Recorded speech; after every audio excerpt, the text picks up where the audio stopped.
Let's try here. 1 2 1 2 1 2. Oh yeah.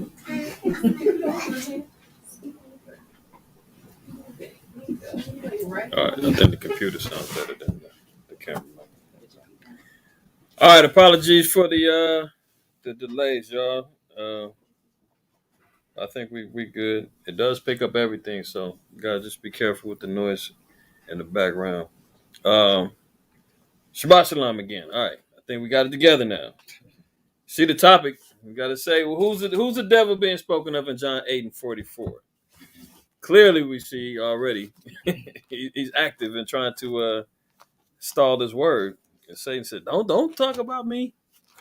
No, we got to talk about you." John 8:44. Let's read that verse and let's get right to it. John 8:44. You know that's a famous quote. All Israelites say it. The white man is the devil that the Bible speaks of. You know, and I stand on that, stand behind it. We just want to be able to prove it and be able to show it scripturally. You know, we're going to touch a little history and just kind of see where this whole thing is coming from and why that statement's been made. Let's read the scripture first, then we're going to backtrack. It's almost like a movie. We're going to do like a movie. We're going to show the end from the beginning, and then we'll go back. All right? Everybody good? All right, very good. John 8:44. Verse 44. Ye are of your father the devil, and the lust of your father ye will do. So, Yahushua is talking to a people. He's talking to some individuals that he's cutting to the core and to the heart. And he made a declaration and he said, "You are of your father the devil, and the lust of your father you will do." Keep that in mind. The lust of your father, they're going to do. Okay, go ahead. He was a murderer from the beginning, and abode not in the truth, because there is no truth in him. When he speaketh a lie, he speaketh of his own, for he is a liar, and the father of it. Okay, so now we see different characteristics that this individual that possesses the spirit of Satan and the devil, he's going to always be a liar. He's going to have the lust of his father. He's known for murder, right?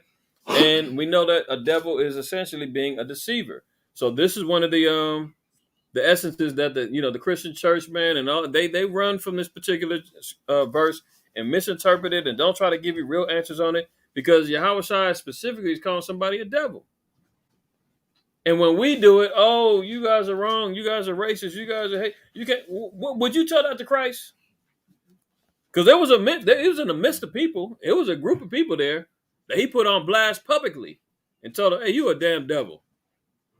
And you are of your father, and you the lust of your father you're going to do, and everything else that came along with it. You're a liar. You can't abide in the truth." That's a cold cut, man, for Yahweh Shai to talk to somebody that way publicly and embarrass him like that. So who was he talking to? Let's go back. Let's read verse 31.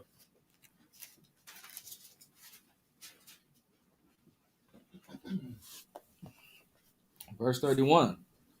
Then said Yahushua to those Jews which believed on him. Now listen to that.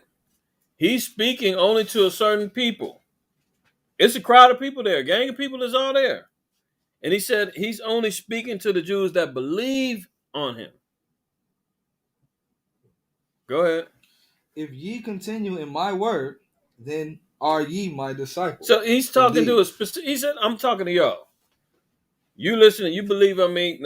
If ye, meaning if you continue in my word, I don't care about everybody else that's around. But if you continue in my word, then you can be a disciple of the Lord." Go ahead. And ye shall know the truth, and the truth shall make you free. And he said, while we're here talking, you're going to know the truth. We're in the midst of all these people, but you got to know the truth of what's happening here. Okay? Give me Isaiah 28. Hold that. Isaiah 28, 16 and 17. So he said, and ye shall know the truth, and the truth shall make you free. So now he's getting ready to break down the essence of truth that's hard for people to accept. You can't have truth without lies. So in this particular instance, we're seeing why Yahweh Shai is acknowledging the spirit of the devil that's in the midst of them. There's them that's in the midst of them that don't believe. Now he's getting ready to say, I'm going to tell you the truth, and you're going to have to learn. This is how you're going to be liberated, and you got to separate from people. to learn exactly how to be free. Isaiah 28, 16, 17. Book of Isaiah, chapter 28, and verse 16. Therefore, thus saith the Lord God, behold, I lay in Zion for a foundation, a stone, a tried stone, a precious cornerstone, a sure foundation. He that believeth shall not make haste. So we know that this stone is speaking about Yahweh Shai, according to 1 Peter 2, 6 to 8, right? So this is the prophecy of Yahweh Shai being that precious and that cornerstone, the sure foundation that we're supposed to be predicating our faith upon, our understanding upon, our repentance upon, got to be based upon Yahweh Shai, right? Go ahead. Judgment also will I lay to the line, and righteousness to the plummet, and the hell shall sweep away the refuge of lies, and the waters shall overflow the hiding place. So his job was to come in and dispel all lies. Meaning I got to get rid of all the dang devils, and I got to get rid of it. The refuge of lies, he said, that's why I said the truth is going to make us free. You know, there's about 3 scriptures that Christians know. Ye shall know the truth. Truth's going to set you free. They misquote that. They know John 3:16. And then they know, don't judge lest thou should be judged. You know, they got 3 go-tos. Let's go back to John. So he's letting it be known. He said, you got to know the truth, and the truth is what's going to make us free, right? So let's read verse 33, because now, remember, he's talking to the Jews that believe on him. And now here comes some other people that pop up and decide to speak and questioning regarding what Yahweh Shai is saying. That shows you that these are the people who didn't believe. Because here they come getting ready to say this statement. Go ahead. They answered him, we be Abraham's seed, and were never in bondage to any man. How sayest thou, ye shall be made free? Now, here they come talking about, oh, well, wait a minute. You saying we got to be made free? We were never in bondage to anybody. Who has a history of not being held in bondage to anyone? Now, see, this is tricky though. This is tricky because a real somebody who's into the scripture, they're gonna say, "Well, that can't be Esau. Esau was in bondage. Esau did serve." Go to 2 Kings 8.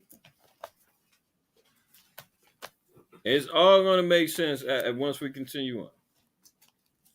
Now here comes the people. Here comes some people. He said they answered him. Now he said, "I'm talking to the Jews that believe." Now remind you, there's people all around. Here comes some people pop up and say, "Well, hold on, we're Abraham's seed. We were never in bondage to anybody."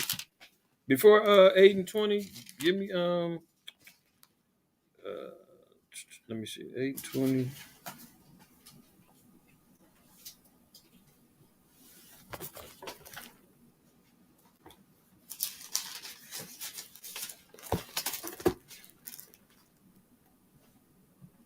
Okay, yeah. There's another one of Samuel. Go to yeah. You can start read 19 and 20. 2 Kings 8. The book of 2 Kings, chapter 8, and verse 19. Yet the Lord would not destroy Judah for David his servant's sake, as he promised him, to give him always a light and to his children. In his days Edom revolted from under the hand of Judah and made a king over themselves. So how did they get to revolting against Judah? Why were they revolting? Go to 2 Samuel. 2 Samuel 8. And I want 14. That's what I was looking for too. 2 Samuel 8 and 14.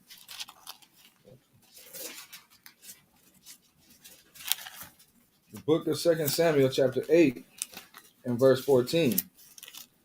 And he put the garrisons in Edom throughout all Edom. So like it. Read verse 13. Verse 13. Mm-hmm. And David got him a name when he returned from smiting the Syrians in the valley of Salt, being 18,000 men. And he put garrisons in Edom. Throughout all Edom put he garrisons, and all they of Edom became David's servants. And the Lord preserved David whithersoever he went. All right, so now the question is, here in John 8 and 33, there's a people that popped up and said, we've never been in bondage to anybody. That couldn't have been the Israelite. That couldn't have been the Jews because they know our history of bondage was clear. All throughout the judges, in Egypt, so forth and so on. So it couldn't have been some Israelites that's talking, some known Jews who understood and knew who they were, knowing our history and our captivities. So they couldn't have been the ones popping up saying, we've never been in captivity to nobody, and we're Abraham's seed. But here comes these other people saying, well, we've never been in captivity to nobody. Are they telling the truth or are they lying? That's the question. See, you can say, well, Esau never been in bondage to nobody. That's got to be Esau. But anybody that's biblically sound will look and say, well, no, Esau was in bondage under David. And then we see under Jeroboam, they revolted and they broke free. They got themselves a king and they got it. They, broke free of the bondage. Go back over there, 2 Kings 8:20. So under David, they had to serve, right? Now in 2 Kings 8 is where they broke loose. 2 Kings 8 and verse 20. Right. In his days, Edom revolted from under the hand of Judah and made a king over themselves. So that's what that's when they broke free from under serving under Judah. They was passed down. They were servants passed down. But under Jeroboam, they ended up revolting, got underneath from the foots of the Judite kings. They got themselves a king and started establishing the independence.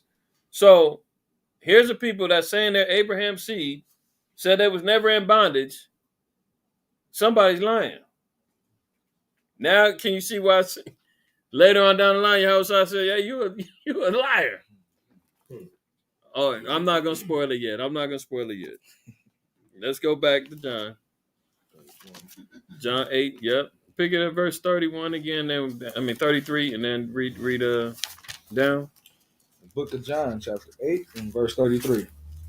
They answered him, we be Abraham's seed, and were never in bondage to any man. How sayest thou, ye shall be made free? Yahushua answered them, verily, verily, I say unto you, whosoever committeth sin is a servant of sin. Right. So the Christian gonna say he's talking about sin. He ain't talking about real bondage. Everybody's servants of sin at some particular point in time. So yeah, you were still in bondage at some particular. See, it ain't talking about the physical. They was looking at it from the carnal perspective. But the Christian's gonna say it was all spiritual. They weren't talking about real bondage. Yeah, they was, because they came with a carnal question. Now Yahushua is putting it down in the spirit. Remember, he's talking to the Jews that believe. At this point, he's making an example of them that's asking this particular question. Go ahead. We'll turn this down. Yahushua answered them, verily, verily, I say unto you, whosoever committeth sin is a servant of sin. And the servant abideth not in the house forever, but the son abideth forever. Now, look at that. He's saying that the servant, you're not going to be in this house forever. You in here portraying and you in here living amongst us, but you're not going to be here forever, but the son abideth forever. Go ahead. If the son therefore shall make you free, you shall be free indeed. I know that ye are Abraham's seed, but ye seek to kill me, because my word hath no place in you. Now look at that. Look at that. Now, he said, I'm not taking that away from you. I know you Abraham's seed, but you seeking to kill me. Well, who sought to kill Yahushua? And he said the same people that sought to kill him, and there's no word for it. Genesis 27. Let's go there. Genesis 27:41.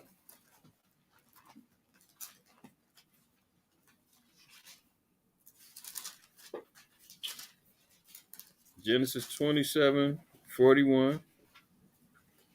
Book of Genesis, chapter 27 and verse 41. Mm-hmm. And Esau hated Jacob because of the blessing wherewith his father blessed him. And Esau said in his heart, the days of mourning for my father are at hand. Then will I slay my brother Jacob. Look at that. So Esau's had a perpetual hatred for his brother Jacob. He's always going to seek to kill him. Yahushua said, I'm not denying that you're Abraham's seed. Isn't Esau Abraham's seed? He descends from Abraham, Isaac, and Jacob. We're paternal twin brothers or whatnot. And this same paternal twin, Yahushua said, I know you Abraham. I'm not saying that you're not. He said, but you're trying to kill me. I know Genesis 27:41. I know your pedigree. I know your nature. And he said, also my word don't have no place in you. Give me Psalms 147, 19, 20. See, what we're gonna find out is these is converts that's hanging around, and that's why Yahweh Shah said, "You're not gonna abide in this house forever." You said 107? 147, 1920. Mm-hmm. So he made a distinction. He said, "And my word has no place in you." Well, when did we hear this declaration being made? Psalms 147, 1920. Verse 19. He showeth his word unto Jacob, his statutes and his judgments unto Israel. So the word only has a place in the Jacobites, the children of Israel, right? Statutes and the judgments only for us. Go ahead. He hath not dealt so with any nation. He hasn't dealt so with any nation. That's why he was clearly saying, my word has no place in you. You have another nation. Go ahead. He hath not dealt so with any nation. And as for his judgments, they have not known them. And as for the judgments, they have not known. Give me Isaiah 48 and 1. That's why they coming up saying, we be Abraham's seed and haven't been bondage to anybody. As for the judgment, you ain't knowing. And you just lied. Right.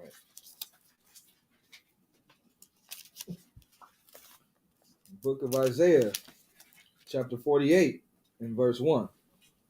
Hear ye this, O house of Jacob, which are called by the name of Israel. Now remember, Yahweh Shah said, the servant abideth not in the house forever.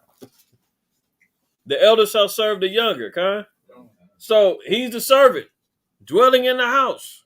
They're dwelling amongst us, proclaiming our nationality, our history, and everything else, living off of a conversion factor.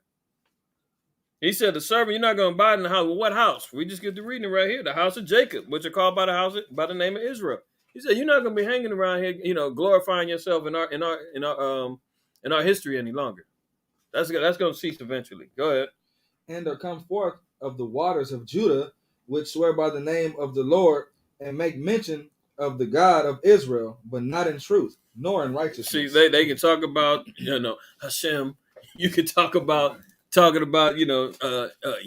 These fake Jews running around here trying to act like they know about it. You see, you can make mention of the God of Israel, but not in truth, nor in righteousness. See, let's jump back to John. So he said they're gonna seek to kill him because his word has no place in him. Okay, pick it up at verse 38. Verse 38. I speak that which I have seen with my father, and ye do that which ye have seen with your father. Now hold on. Here's Yahweh Shai who came to give the knowledge of salvation and preach repentance to his children, right? At any time that we read in the scriptures that Yahweh Shai was talking to a fellow Israelite and made a distinction and said, well, we don't have the same father. It's my father and not you. You ain't of our father, right? Well, let's get two examples of that. And give me Matthew, classics. Matthew 10, 5 and 6. He's making a distinction. He said, I speak that which I have seen of my father, and ye do that which ye have seen with your father. We don't ever really see Yahweh Shai trying to tell a fellow Jew or fellow Israelite that we don't have the same father. Matthew 10, 5 and 6. Book of Matthew chapter 10 and verse 5. These 12 Yahweh Shai sent forth and commanded them, saying, go not into the way of the Gentiles, and into the city of the Samaritans enter ye not, but go rather to the lost sheep of the house of Israel. So he's always maintained that the mission was to the house of Israel. He's always been about his people, right? Matthew 1:21. Let's read that. Very simple precepts, man. It clearly shows the allegiance that Yahweh Shai had, that we share the same bond, same covenant, same Father. When he told us the prayer, Matthew 6 and 9, he said, our Father, which art in heaven. Not the Father, where you can just make it ambiguous, where it can be anybody and everybody can say it. He said, no, it's our Father, which art in heaven. Hallowed be thy name. Not everybody can just say that. Our is possessive. Go ahead and read that. Verse 21. Mm-hmm. And she shall bring forth a son, and thou shalt call his name Yahweh Shai, for he shall save his people from their sins. Right. So there we see more possessive words. His, our, Now he's going back over here saying the same thing. I've seen I speak that which I have seen with my father, and ye do that which ye have seen with your father. So now he's making a distinction here. Let's go back and pick it up at verse 39. Book of John, chapter 8, and verse 39. They answered and said unto him, Abraham is our father. Yahushua saith unto them, if ye were Abraham's children, you would do the works of Abraham. See, they doubled down. We're Abraham's father. He already said that. He said it in verse 37. I know you Abraham's father. So they're trying to avoid the point of what he's trying to say. Look, we're not the same. You trying to kill me? My word don't have no place in you. But we're Abraham's children. What do you mean? Don't they put that same BS now? We're all the same blood. We're from the same. It's only one God. We all got the. Yahweh said, no, don't get slick. And you already trying to throw a little misdirection in there. They said they go back to the same point. Well, we're Abraham's father. Yahweh said, we already discussed that. I didn't tell you wasn't. Give me Romans. Romans 9.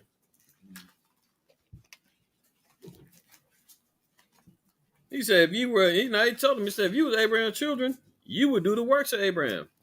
But there's a key distinction. Romans 9.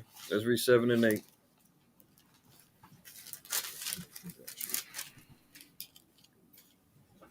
The book of Romans, chapter 9, and verse 7. Mm-hmm. Neither because they are the seed of Abraham are they called children, but in Isaac shall thy seed be called. Uh-oh. Hold on. Let's back up a little bit. Let's read 3, and then we'll read down. We'll get the whole context, because Israel, we love to stand on this particular scripture. We need this one to validate everything. So 9, let's read 3 on down. Verse 3. For I could wish that myself were accursed from Christ for my brethren, my kinsmen according to the flesh, who are Israelites, to whom pertaineth the adoption and the glory and the covenants and the giving of the law and the service of God and the promises. So we're seeing all of the pedigree that comes along with being Israelites. Paul knew his nationality. He was from the tribe of Benjamin. He made it clear. He said, I wish that I could be accursed from Christ for his brethren. He wished he could take on the cursings, the burdens of Christ for his brethren, his kinsmen, according to the flesh. He said, who are my children? Who's my brethren according to the flesh? The Israelites. The ones who was given the adoption, the glory, the covenants, the giving of the law, and the service of the Most High, and all the promises. He said, that's us. Go ahead. Whose are the fathers, and of whom, as concerning the flesh, Christ came. See, and it clearly showing the descendants Christ descended from the children of Israel by way of flesh. They can't talk about, nobody knew what color Christ was. Who knew? It doesn't matter. What we're reading, it matters. Hebrews 7:14 tell you what tribe he came from. Paul is saying he came in the flesh of an Israelite. The scriptures say that anybody that denies Christ came in the flesh the same as the Antichrist. Anybody talking about it doesn't matter. Who cares? Or, you guys are making much more. No, it's here. As thus saith the Lord, we abide by it. Go ahead. Whose are the fathers, and of whom, as concerning the flesh, Christ came, Mm-hmm. who is over all, God blessed forever. Go ahead. Amen. Yeah. Not as though the word of God have taken none effect, for they are not all Israel which are of Israel. Mm-hmm. Neither because they are the seed of Abraham are they the children, but in Isaac shall thy seed be called. That is, they which are the children of the flesh, which are not the children of God, but the children of the promise, are counted for the seed. See, that was clear. He said, look, just because you are born of Abraham doesn't mean that you're the chosen, doesn't mean that your seed is blessed and consecrated, that you're going to bear witness to the service of the Most High, the covenants, the promises, so forth and so on. It said the flesh ain't nothing. So they were trying to hold on to that flesh. I mean, so what then on what? I'm still born of Abraham. I should still be accepted. Yahweh said, I didn't say you wasn't. But you are of your father. You doing the works of your father. Because if you was given the promises of Abraham, you would follow after those works and live after Abraham. But you can't do it because the word has no place in them. Go ahead. For this is the word of promise. At this time will I come, and Sarah shall have a son. And not only this, but when Rebekah also had conceived by one, even by our father Isaac. So we know how that played out. Isaac and Rebekah had sons. You had Esau and Jacob. The covenant was given unto Jacob, right? Now let's go back. Let's go back. Read 39 one more time. Book of John, chapter 8, and verse 39. They answered and said unto him, Abraham is our father. Yahushua said unto them, If ye were Abraham's children, ye would do the works of Abraham. Mm-hmm. But now you seek to kill me, a man that hath told you the truth, which I have heard of God. This did not Abraham. See, so as soon as you start declaring truth to them, they get offended. As soon as you start digging up their old bones and exposing them, they get offended. Now they want to kill Yahushua. He said, man, all I'm telling you is the truth. If you was of Abraham's seed, you would abide through the covenant. The word would be in you, and you'd be handling your business accordingly. But you can't, and you're not, because you are only of the flesh. Go ahead. Verse 41. Ye do the deeds of your father. Then said they to him, We be not born of fornication. We have one Father, even God. See, there they go trying to throw it off again. Right? Go ahead. Yahushua said unto them, If God were your father, ye would love me. For I proceeded forth and come from God. Neither came I of myself, but he sent me. No, notice ain't no time did they say, we're not trying to kill you. We're not against you, Yahushua. I mean, what you talking about? They ain't deny that. Only thing they keep trying to hold on to is, we're born of Abraham. Oh, God is our father too? Well, guess what? Verse 42, he said, if the Most High were your father, you would love me. For I proceeded forth and came from the Most High. Neither came I of myself, but he that sent me. Give me Ezekiel 37. So let's see. Who the children of the Most High? Ezekiel 37, let's read 24 down to 28.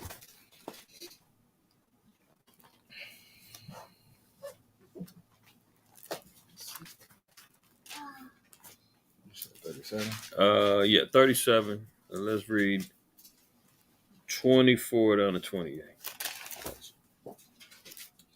The book of Ezekiel, chapter 37, and verse 24. Mm-hmm. And David, my servant, shall be king over them, and they shall have one shepherd. They shall also walk in my judgments and observe my statutes and do them.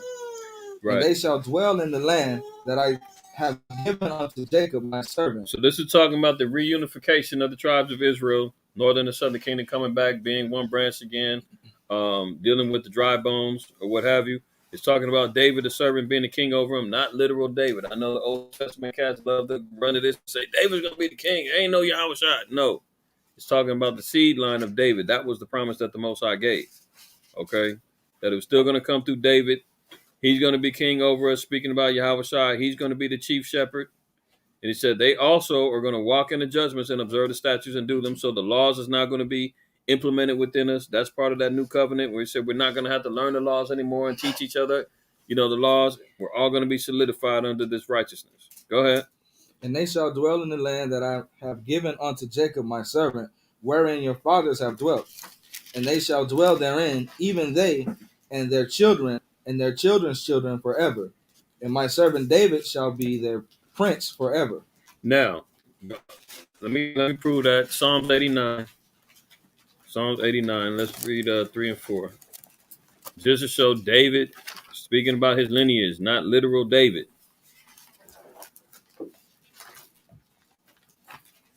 Psalm 89. Let's read 3 through 4.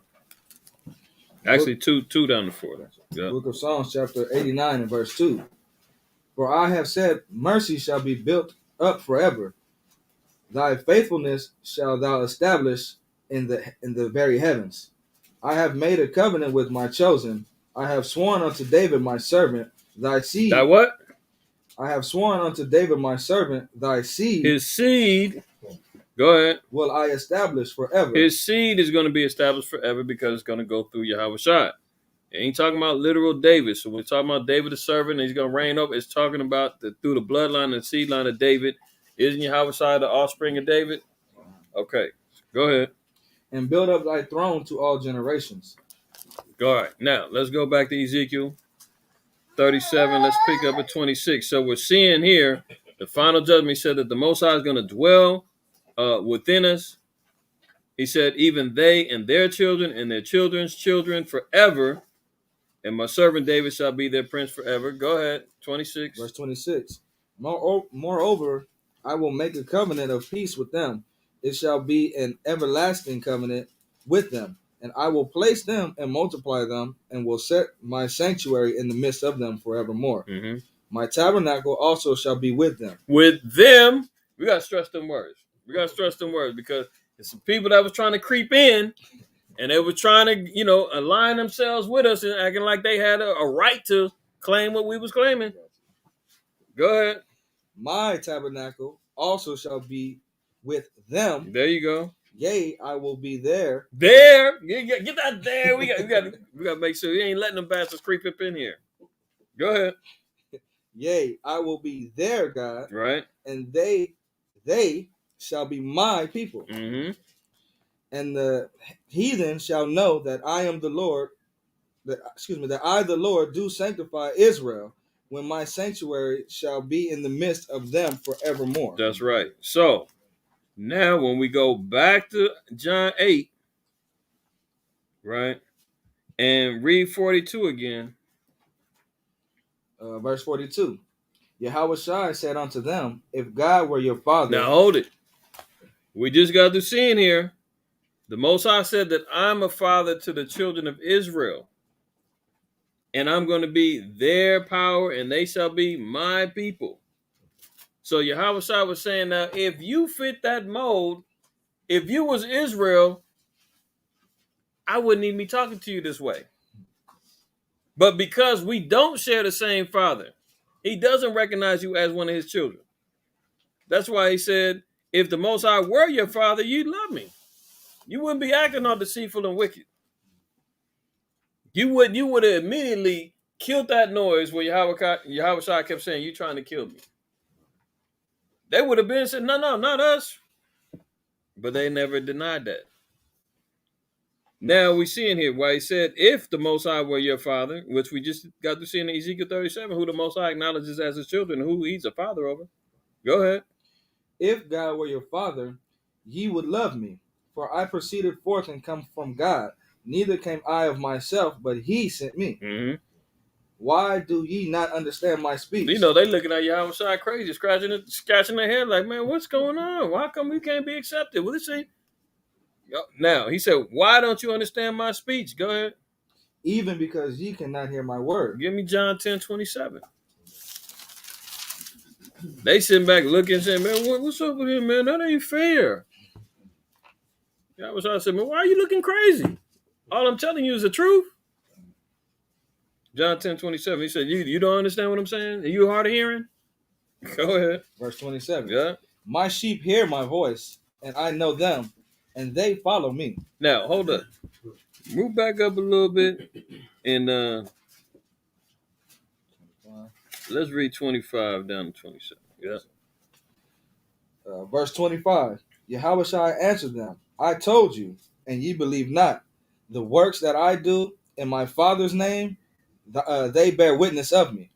But ye believe not, because ye are not of my sheep, as I said unto you. Mm-hmm. My sheep hear my voice, and I know them, and they follow me. See, it's very interesting because remember back in John 8, he said he's speaking to the Jews that believe. Now he's saying, my sheep hear my voice, and I know them, and they follow me. Now we go back over here and read that verse again, 43. Mm-hmm. Book of John chapter 8 and verse 43. Why do ye not understand my speech? Even because ye cannot hear my word. Because they not his sheep. He said his sheep's going to hear his voice. They that way wasn't his sheep. But what did he tell them? Ye are of your father, the devil, and the lust of your father ye will do. That's cold. He said, man, you know who you are? You are the devil. And the lust of your father ye will do. Well, what type of lust does the devil exploit? Deceitfulness, being prideful, murder, lies, all of that. You should, man, that's what you lust after. Power, control. You want to be able to manipulate. What people, embellishes that more than the so-called white man today.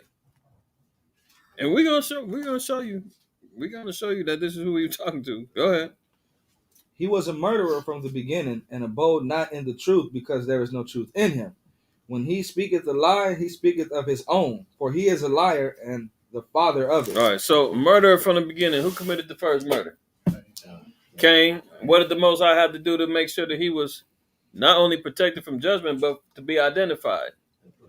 Slap that mark on him, right? That mark ended up being that leprosy on him. Because how else could they say? Because didn't it say in Genesis, everyone that seeth him was going to seek to slay him? So something had to be visually different to him for somebody to see. Hey, there he goes right there in Atlanta 9. We see him. And that was to preserve him from judgment, because the Most High said, no, nobody touch him. I'll get him later. That's right. And now, hundreds of years later, after Cain was gone, here come Esau coming out. Only baby that would describe that birth with a distinctive look that set him apart from everybody else. Now he said he was a murderer from the beginning, didn't abide in the truth, right? And hold on. Didn't abide in the truth because there's no truth in him. Speaking a lie, he speaketh of himself. He's a liar from the beginning, right? Didn't let's go to let's go back to Genesis 27. Let me see.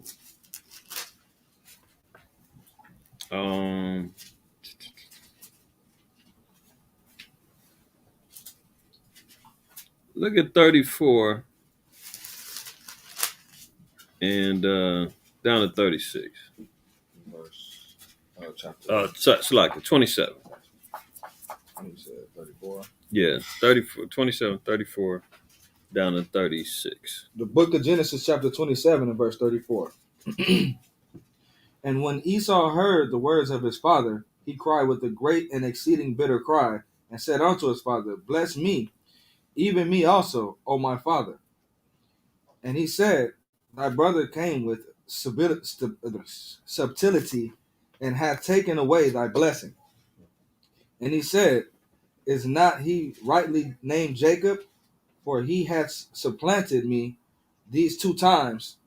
He took away my birthright. Whoa. Did Jacob take his birthright away, or did Esau sell it? Liar from the beginning. See? Go ahead. He took away my birthright, and behold, now hath he taken away my blessing. And he said, Hast thou not reserved a blessing for me? Oh, woe is me. All of a sudden now Esau's a victim. Jacob, he didn't supplanted me, man. He took my birthright away from. Wait a minute. Jump over to Genesis 25. And we're going to come back to this. Genesis 25. Let's read 31. Verse 31. Mm-hmm. And Jacob said, Sell me this day thy birthright. No, what? Take it from me? Sell me this day thy birthright. So who lied? The lust of your father you will do. That's why Yahweh said, you're a devil, man. You can't help yourself. You've been lying from the beginning, man. Go to Mark 3 and 8. Let's look at a little history. So we told him, man, you are of your father, the devil. He didn't tell the white man he's a devil to his face. He said he didn't say he was white. Okay, we're gonna see. We just seen enough through the scriptures in regards to how we see he was a white man. But not only that, let's look at Mark 3 and let me see. Jump over to chapter 3 and let's read verse. Start at 1. We're gonna read down to 8. Yeah. Mark 3. We're gonna read 1 down to 8. Book of Mark, chapter 3, and verse 1. Right. And he entered again into the synagogue, and there was a man there which had a withered hand. And they watched him whether he would heal him on the Sabbath day, that he might accuse him. So they might accuse him. They might accuse him. So here comes the spirit of Satan, the adversary. All they looking for is to accuse Yahushua of doing wrong on the Sabbath. Let's see if he break the Sabbath. So who was there? It was the Pharisees, and you had another group known as the Herodians, which was a conglomerate of, it was like the political arm of Herod. So you got some Edomites and some fake Jews, in the midst, and you got Israelite Jews in the midst. Pharisees, right? Now they're all in there, and we're gonna see who it was as we continue on down. So they coming in ready to accuse him. Go ahead. And he said unto the man which had the withered hand, Stand forth. And he said unto them, Is it lawful to do good on the Sabbath days, or to do evil, to save life, or to kill? Now Yahweh seen him. He said, "So I already know what y'all thinking. So I'm gonna address you first." He says, "Is it lawful to do good on the Sabbath day, to do evil, to save life, or to kill?" And they was quiet. He was like, "Oh shoot, we weren't expecting them to cut us like that." Go ahead. But they held their peace. Mm-hmm.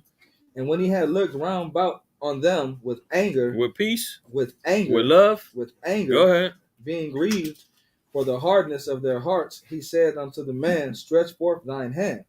And he stretched it out, and his hand was restored whole as the other. Mm-hmm. And the Pharisees went forth and straightway took counsel with the Herodians against him. Now, see that? The Herodians. So you had the Pharisees and Herodians working together. Uncle Tom's and Jerry's working together, coming against Yahushua. Go ahead. How they might destroy him. Mm-hmm. But Yahushua withdrew himself. No, hold it. You said now they wanted to do what? How they might destroy him? Now remember, he said, "You seek to kill me." So who was he addressing at that particular time? But go ahead. But Yahushua withdrew himself with his disciples to the sea, mm-hmm. and a great multitude from Galilee followed him, and from Judea, and from Jerusalem, and from Idumea. Oh, whoa. Hold on. What are they doing here? Why are they coming? See, the dumbed down Christian is going to look at us and say, "See, Christ did go to the Edomites." First of all, they don't even believe that the Edomites. But if they take our narrative, they're going to say, "Look, the Idumeans came to see Christ too." Was it because they believed? Or was it because they wanted to see, they wanted to, stir up the controversy? Or was it something else? We're going to see. Go ahead. And from Jerusalem, and from Idumea, and from beyond Jordan, and they about Tyre and Sidon, a great multitude, when they had heard what great things he did, came unto him. See, they heard about what was going on, and they said, "Oh, well, we want to see for ourselves. We want to see what's up. We heard the hype, right?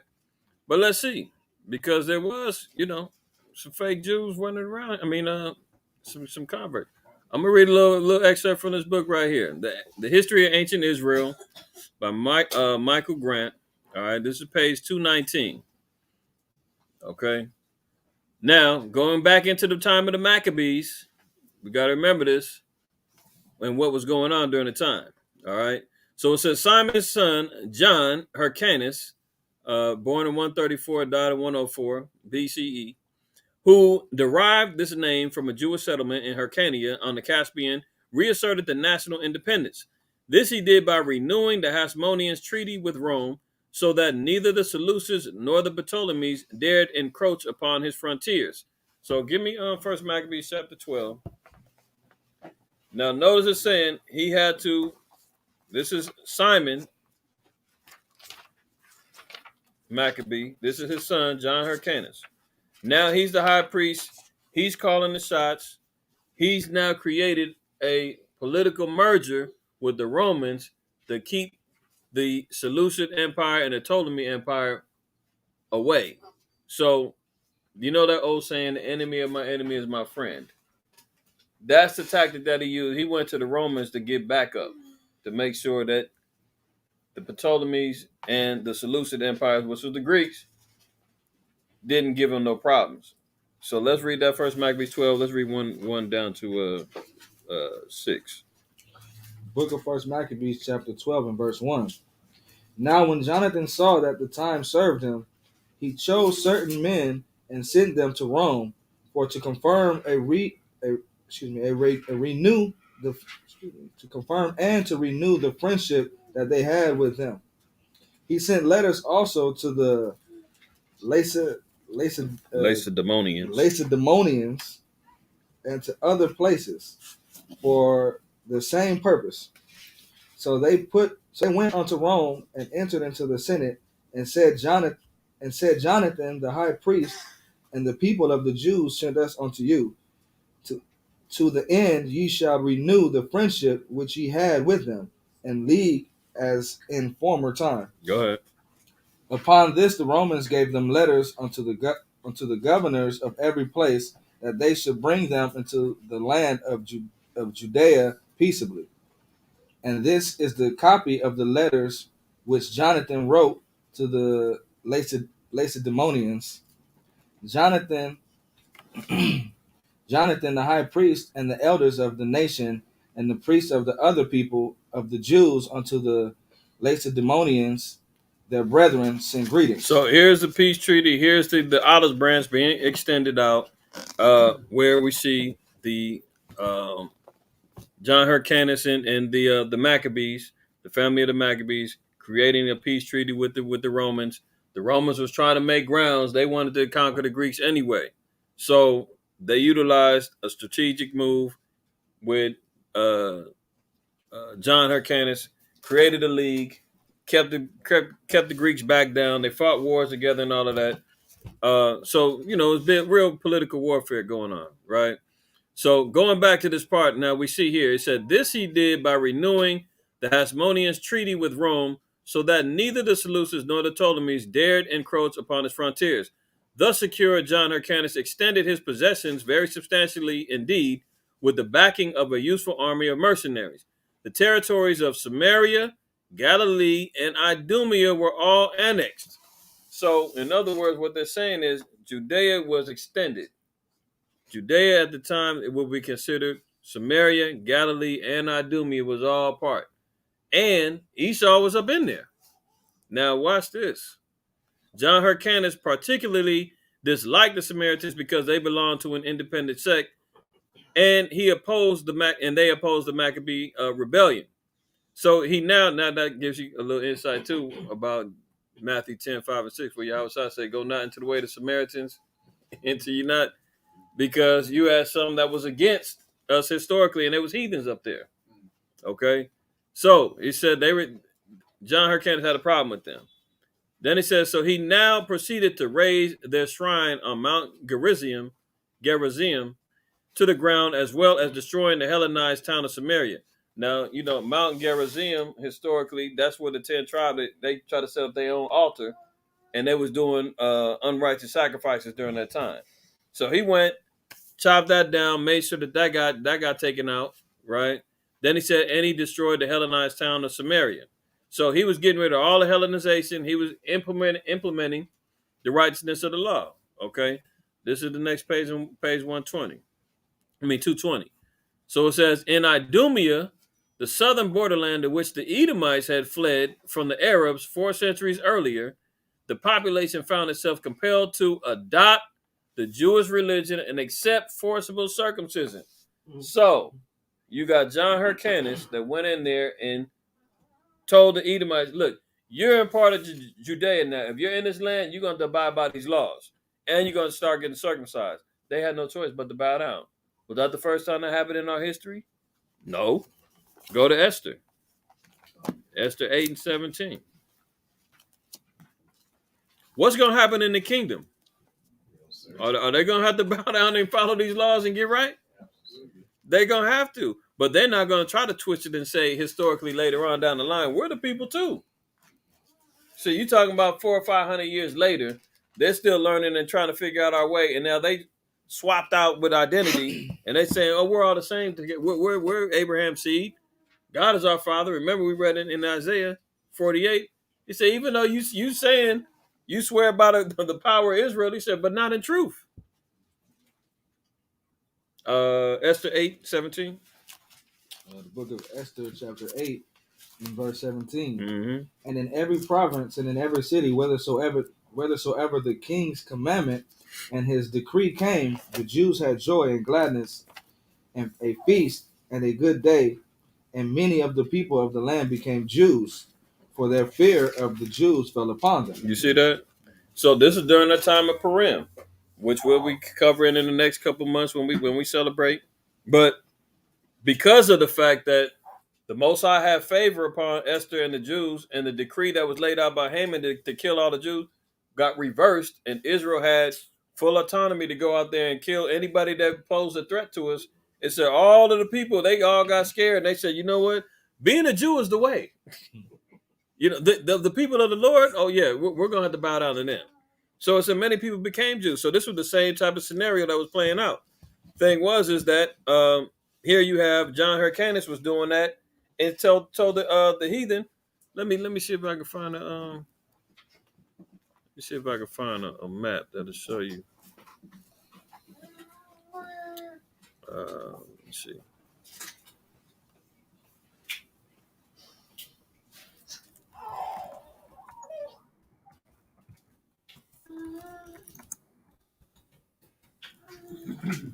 Oops.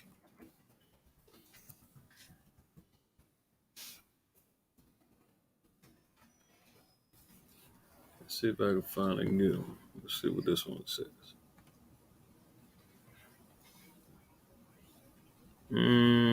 Well, they don't have the names on there.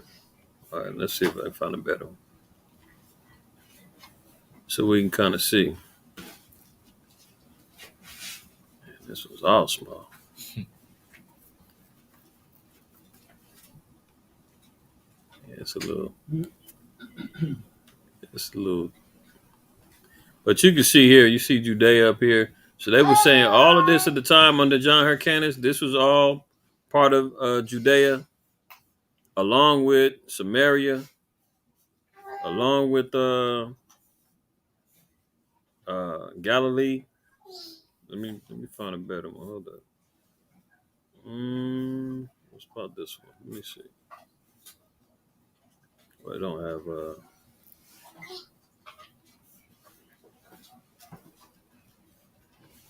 This one's a little better. All right, but you can see here, up here with Samaria. This is all part of the land.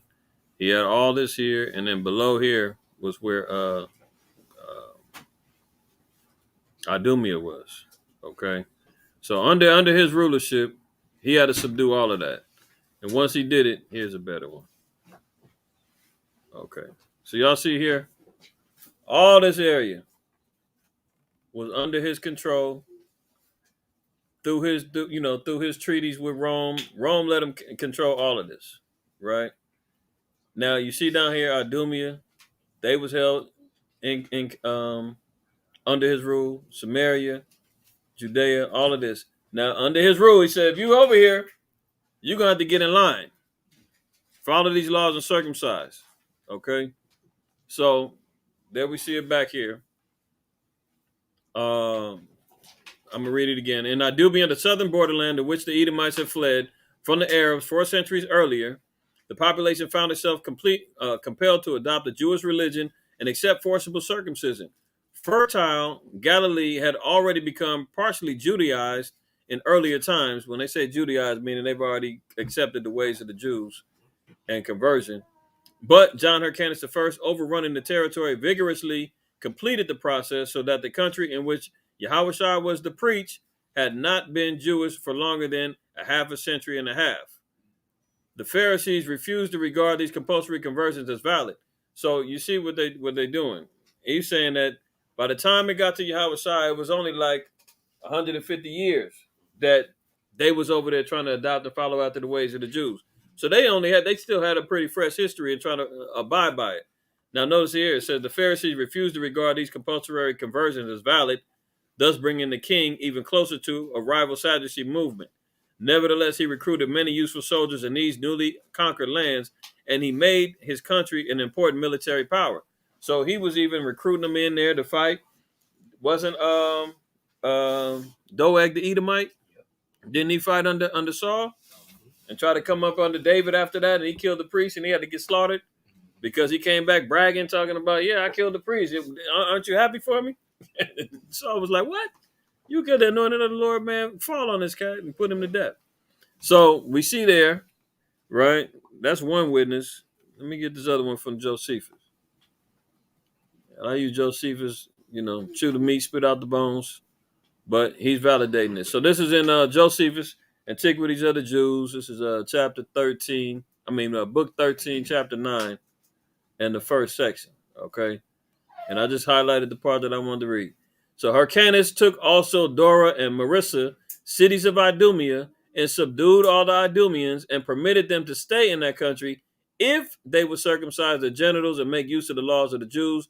And they were so desirous of living in the country of their forefathers that they submitted to the use of circumcision and of the rest of the Jewish ways of living, at which time, therefore, this befell them that they were hereafter no other than Jews.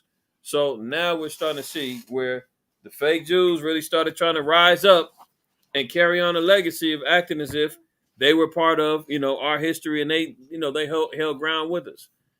Thanks to John Hyrcanus. Now we're seeing what ended up happening, right? So when Yahushua is speaking to these people in John 8, that's why I said he's talking to the Jews that believed. They're running around here proclaiming themselves to be Jews. Whoops, my bad.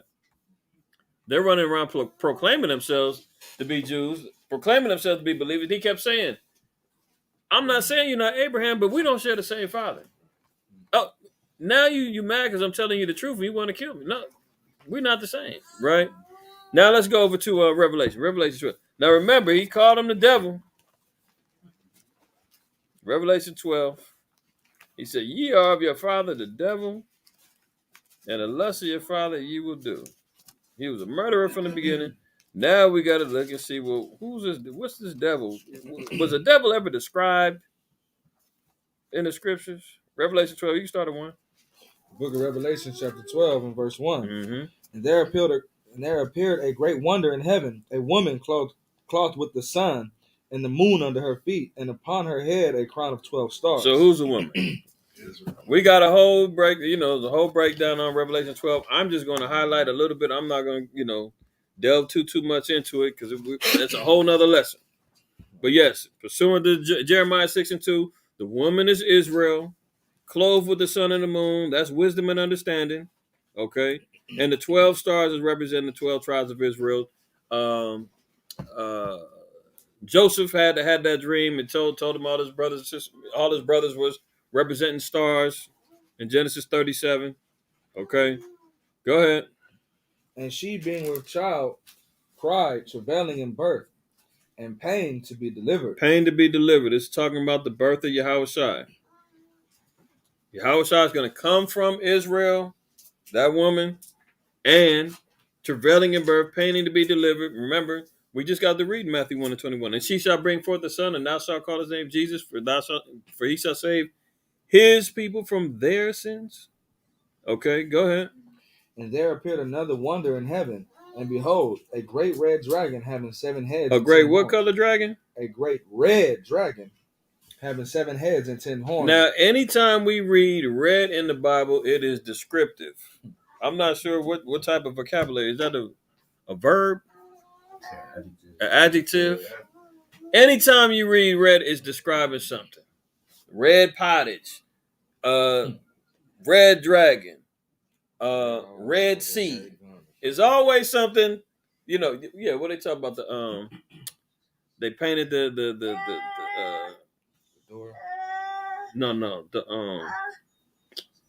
it was the skins. I think it said like the badger skins or something had to be dyed red when they put it in the temple. Yeah, So every time it's always describing a color so you can visually imagine and see what exactly this thing looked like. Genesis 25. Let's go back. Now, who else was described in this same fashion that had to be described with a particular color so we can understand and know what he looked like? Yep. Back to the roots. Listen, you can start 21 and then read the 25. Book of Genesis, chapter 25 and verse 21. Mm-hmm. And Isaac entreated the Lord for his wife, because she was barren. And the Lord was entreated of him, and Rebekah his wife conceived. And the children struggled together within her. So already from the womb, they in there struggling, they fighting. We don't get along. Okay. Isaac entreated the Lord for his wife because she was barren and she was entreated of him. Go ahead. The Most High was entreated of him. And she said, if it be so, why am I thus? If this is a blessing from the Lord, if I was barren, I was struggling, and all of a sudden now I'm blessed with a seed, why am I going through such madness with my birth? I'm going through hell in this womb. Go ahead. And she went to inquire of the Lord. And the Lord said unto her, 2 nations are in thy womb. The Lord said, you don't even know. Sister, you got 2 nations in your womb. She was like, what? 2 nations? Yeah, 2 different nationalities, 2 progenitors of a nation of people, of 2 nations of people are in your womb. Right? And 2 manner of people shall be separated from thy bowels. And these 2 people got 2 different mannerisms. They different. They might be twins, paternal twins, but they definitely are not identical. They got 2 different manners and how they act and how they carry themselves, the spirit that's within them, and you're going to have to separate them. Straight out the bowels, you're going to have to separate them. Go ahead. And the one people shall be stronger than the other, and the elder shall serve the younger. Notice he said the people. He's not even talking to them as children. He's already beyond that. Right. Most I didn't say the one of the children is going to be strong. He said no, the people that's in there is going to represent. One's going to be stronger than the other one, and the elder's going to serve the younger. We know that's the whole reason why you tuning in right now online, and then we sit in this class is because we know that we're the stronger of the 2. Deuteronomy 76, so forth and so on. We know about us being a special people, set apart and above all the rest of the nations, man. We're talking about it physically, spiritually, mentally. Everything we've got is built stronger than the rest of the nations and over Esau. Now he said, and the elder shall serve the younger. So that's the future prophecy. Whichever baby came out first, they ultimately were going to have to serve their younger brother. And we ain't talking about that one instance when Esau was serving under David. No, he said the nation, you got to serve under all of us, not one tribe. You have to pay your dues with all of us. Go ahead. And when her days to be delivered were fulfilled, behold, there were twins in her womb. Go ahead. And the first came out red all over like a hairy garment. Uh-oh. See, this is why, the Christian apologists and the urban apologists and they all run, they ain't talking about it. Red, it can't be. Listen. Show me any other time that the Most High had to describe a baby at birth. It's the only one that we read that the Most High said, this birth is different than any other one. I got to describe what this one looked like because he looked different than everybody else. Came out red all over like a hairy garment. So he was covered. His blood showed forth through his skin. He was transparent. Oh, I guess we got to get a couple visual aids. For those online and those up in here, let me see. Oh, you just put redneck in. You gonna see who shows up off the top. Hold on, let me share because people online can't see it. A lot of people looking at fire engine red, Right. Shades. You're just saying that. That's not fair. Okay, look at these damn deep. Look at this dude, man. Look at it. Yeah. Okay, look at it. Red. What up? Look at his face. When he gets upset, you see his whole being behind it. Look at her, blood on her cheeks. That's just a redneck. That's the first ones that pop up. Let's just look at let's look at sunburn. First. Red-blooded American. Oh, there you go. Who's that? Does that happen to all of us? No. You're only gonna get that out of his skin. Look at this guy. You talking about pig skin, pale? Like a pig. Okay, so when you see this is what Isaac probably looked like when he seen Esau pop out. Eyes bugged out like, oh, what the hell? I saw. I saw, Look at this. Dang. Red all over. Oh, but that's not possible. I mean, look at this cat, Feels man. like a snake. Wow. Disgusted. Peeling off. Yeah, like you said, snake skin. Same color as a pig. Well, there you got it. There you have it. Look at it. He made a damn avatar head with the arrow pointing down. Only Esau can do this madness, man. So there you go.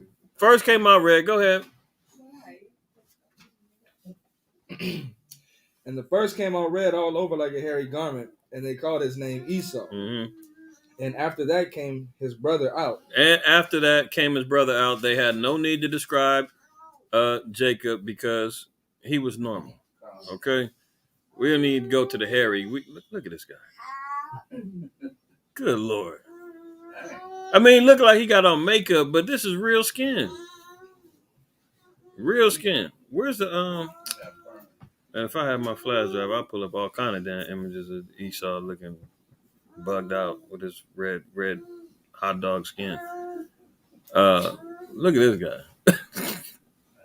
Even as a baby, they look good. Yeah, like lobster skin. This is what they into.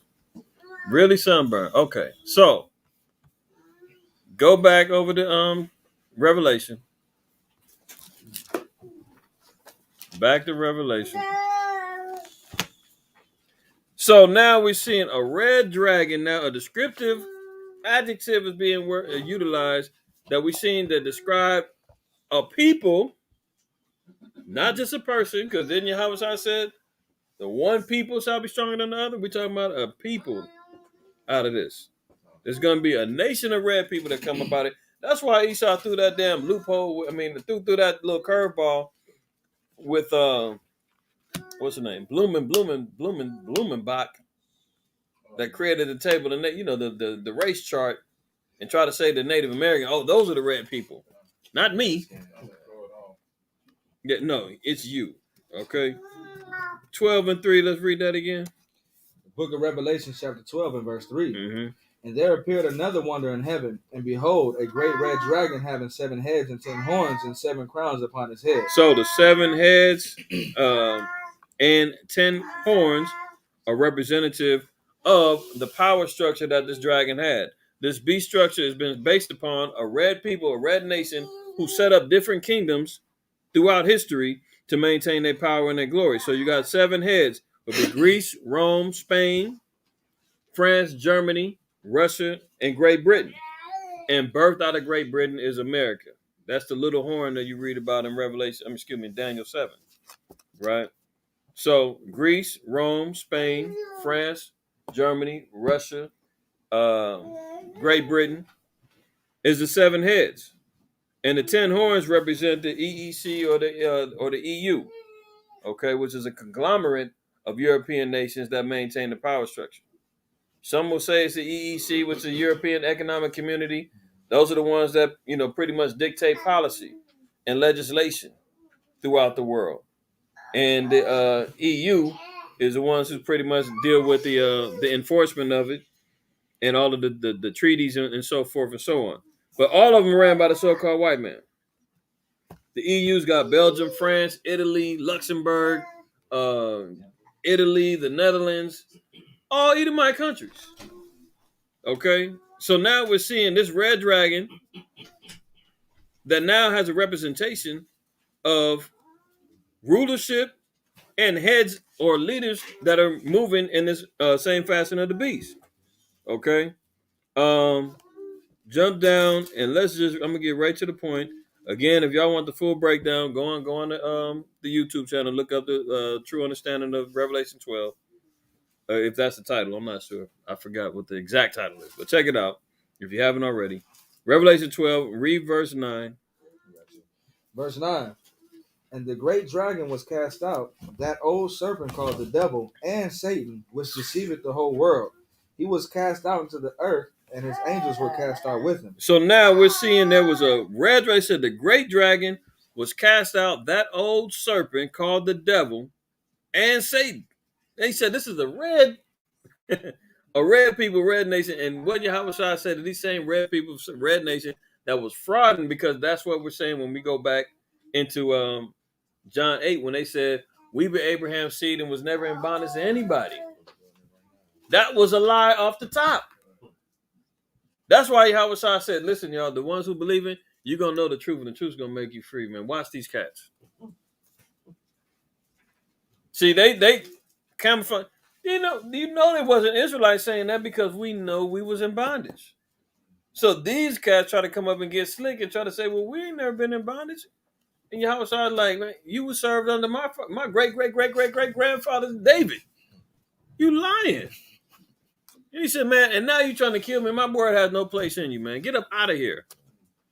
Well, and they sit back and look at, we're Abraham's seed. He said, I just said, I know that. He said, but you can't understand what I'm telling you? So he was sitting there cutting them. He said, all right, bottom line, ye are your father, the devil. How about that? Now you understand? And they sat back with their feelings hurt. So now we're seeing a red dragon. So same thing, a descriptive people that was described that holds a power base, that it was empowered by Satan. We know about the beast of Daniel 7, the third beast being Greece, fourth beast being Rome. All of this is inclusive to which we're seeing the rulership of the so-called white man. Now he's acknowledging this people as that great dragon. We're going to jump over to 13 in a second. Finish that up one more time in Revelation 12 and 9. Verse 9. Mm-hmm. And the great dragon was cast out, that old serpent called the devil and Satan, which deceiveth the whole world. He was cast out into the earth, and his angels were cast out with him. Right. So now we're seeing that. Jump over to chapter 13. And let's read verse 2. Revelations 13 and 2. And the beast which I was like unto, and the beast which I saw was like unto a leopard, and his feet were the feet of a bear, and his mouth as the mouth of a lion. So now we're seeing the beast that's being described as by John the Revelator. Notice that the first descriptive word that he said was like unto a leopard. Well, when you read about the history of the Greeks, that was Alexander the Great. That was his, and that's showing you that was part of the third beast that's being described, was Esau when his rulership. Look at the bot come in here as soon as you start talking about these damn bats. Get up out of here. Okay. So, like unto a leopard. So we're talking about how fast and the speed that the so-called white man established power and rulership under the Greeks. And he said he had the feet of the bear, so he moved with power and strength, right? And he spoke with the mouth of a lion. Powerful, blasphemous. So-called white man does it all. But here's the real key. Keep going. And the dragon gave him his power and his seat and great authority. So now we're seeing they got this power from the dragon, from the devil. That red dragon gave it to the red people. Remember, it said he was cast out and his servants. So when you're looking at it from that perspective, go over to Luke 4. It said he gave him his power and his seat and great authority. So Luke 4, Satan is going to acknowledge and say, what to Yahweh Shai? Yeah.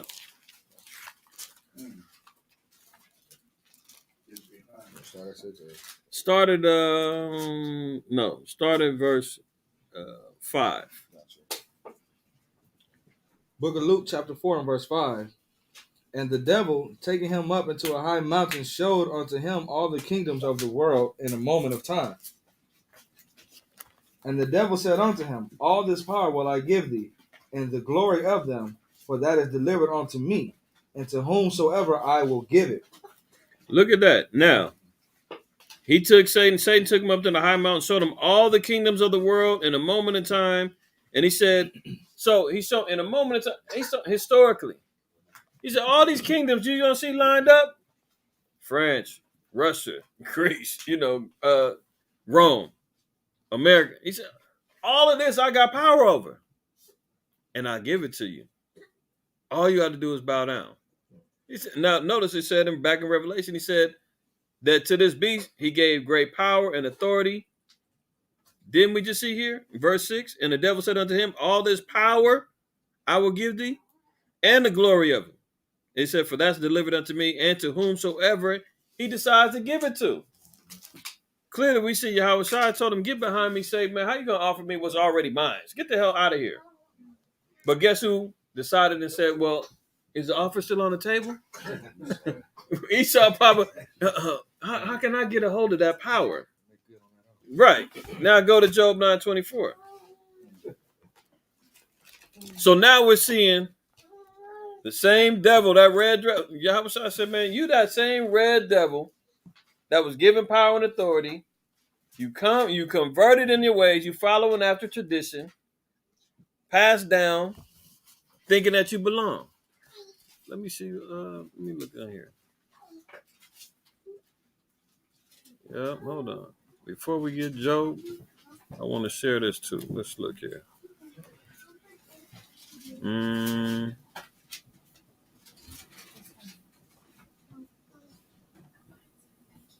Let's look at this. I think I showed y'all the map, right?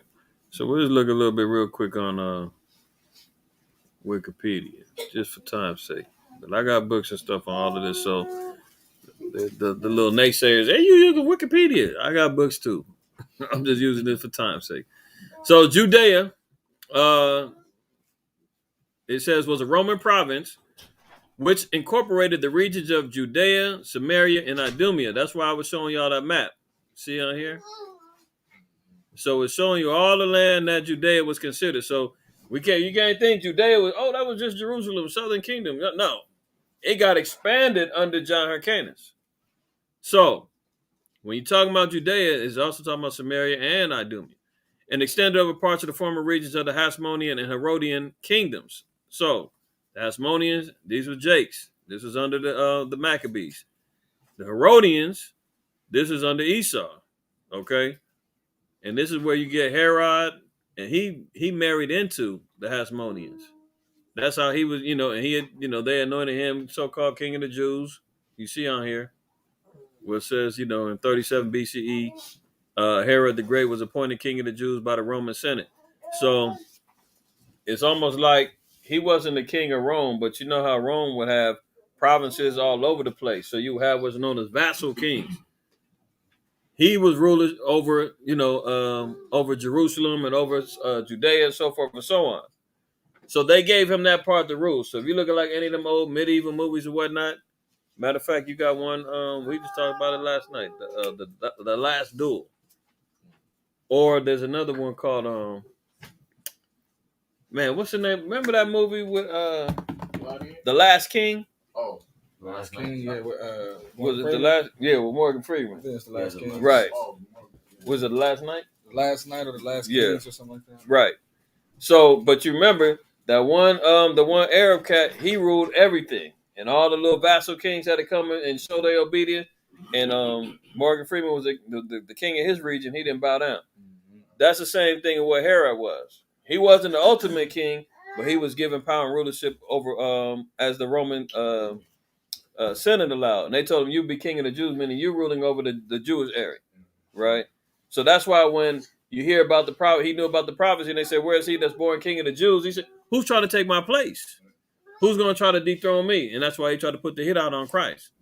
But this is all in that area. All right. So when we're looking at what was going on at that particular time, this is the area that we was in. That's why I showed the map with that. Remember, you want to kill all the babes. Absolutely. Because he didn't want to take no chances. He was like, man, I got this power, man. Rome gave me the authority, man. I'm not losing this. Right. The Jews keep talking about there's going to be another king coming up after me. We got to get rid of him. So here we see here the Hasmonean and Herodian kingdoms of Judea. It was named after Herod Archelaus' tetrarchy of Judea, but the Roman province encompassed a much larger territory. The name Judea was derived from the king of Judah of the 6th century BCE. So, that's where we want to make sure that we see that inclusively the Edomites was up in there. And because they got conquered, they had to bow down.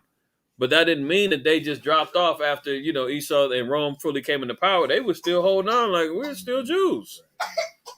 Moving around amongst us. And now they're coinciding with the Pharisees and the Herodians. Remember, we read that in Mark 3, that the Herodians now is being a part of it. Let's look at real quick and see who the Herodians were. Where's the search on?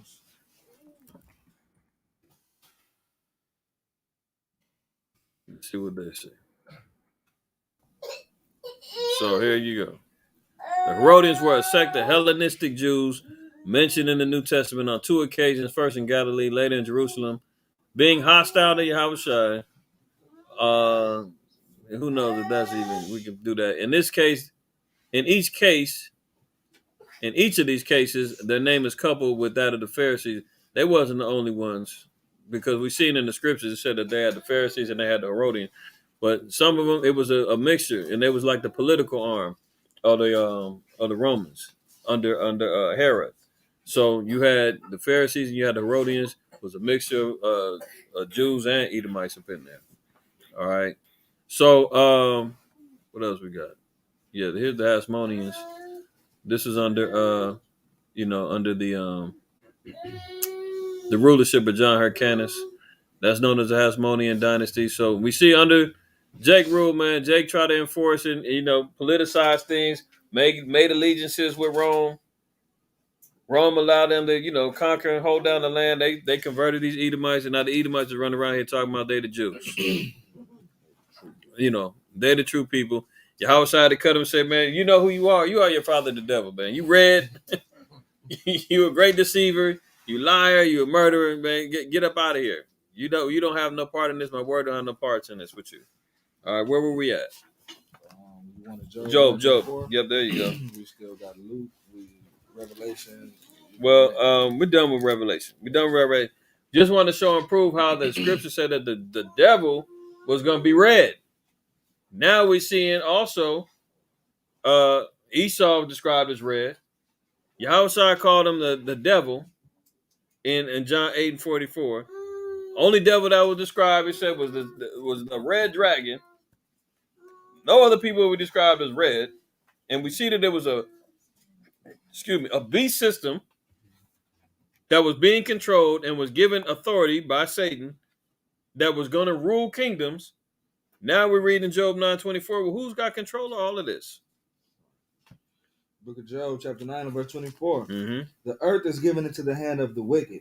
He covered the faces of the judges thereof. If not, where and who is he? So we all know who's in control of the earth. The so-called white man is in control of the earth. And he said he was the wicked that the Bible speaks of, right? Who's in control of the World Council of Churches? White man. Who controls the financial sector? White man. Who controls and dictates policy throughout the world when it comes down to all political motives? White man. Who's running the medicine, the pharmaceuticals? Him. Media. Him. You name it. What doesn't he have his hand in? You can't, everything he wants to say, so everything he wants a piece of. There's no independent nothing that he can't get a piece. Everything he wants in on. I just showed you on the DSTM last night.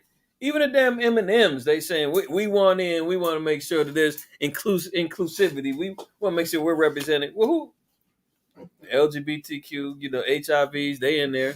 They want in. White man controls everything, man. And the Most High said, well, he's the wicked. And how do we know? He said he's going to change the faces of the judges. So he's going to vandalize history. He's going to impose himself as being God. And then the Most High said, well, if you can't figure that out, then you say who is it then? He left a whole trail of evidences as to why and how and who he is. And if we're still in denial, the Most High said, well, then you say who it is. You tell me. You smarter than me. Tell me. All right, now let's go back over. That was it, a Job? Okay, so we see there the devil empowered a people that had all the kingdoms of the earth. Earth's been given into the hand of the wicked. The rulership of kingdoms all been laid down from Greece all the way down to Great Britain. Esau has had a control power structure lined up ever since then, for millennials as now, right? Now let's get some evidences of how we know he's a devil, man. Proverbs 10. No, Salak, I'm sorry. Sirach 10. Sirach 10:19. We're not done with it. We're almost there, but we ain't done with it. Need a little bit more. Sirach 10, verse 19. The book of Sirach, chapter 10, and verse 19. They that fear the Lord are a sure seed, and they that love him an honorable plant. Now it said, "They that fear the Lord are a sure seed." That's why Yahweh said, "Man, you're not from the chosen seed, though. You Abraham, but you're not of the covenant." They that love him are honorable plant. Go ahead. They that regard not the law are a dishonorable seed. Does a white man regard the laws of God? Heck no. He wants his laws to be more honored and respected than the laws of the Most High. So the Most High said they're a dishonorable seed. That's why Yahweh said, "I'm not saying you're not Abraham. I know that. But you're a part of that dishonorable seed." Go ahead. They that transgress the commandments are a deceivable seed. See, and what didn't Esau deceive? Jacob took my birthright from me. That ain't fair. That's why he's dishonorable, because he sold his birthright. He didn't hold honor in the covenant. He didn't hold honor in establishing his father's name and household. He said, "Man, I'm hungry. That red pottage man is worth more than receiving the covenant of the Lord." The Most High said, "Man, that's a dishonorable seed. He's no good." Okay, go over to Psalm 58. Psalm 58 and 3.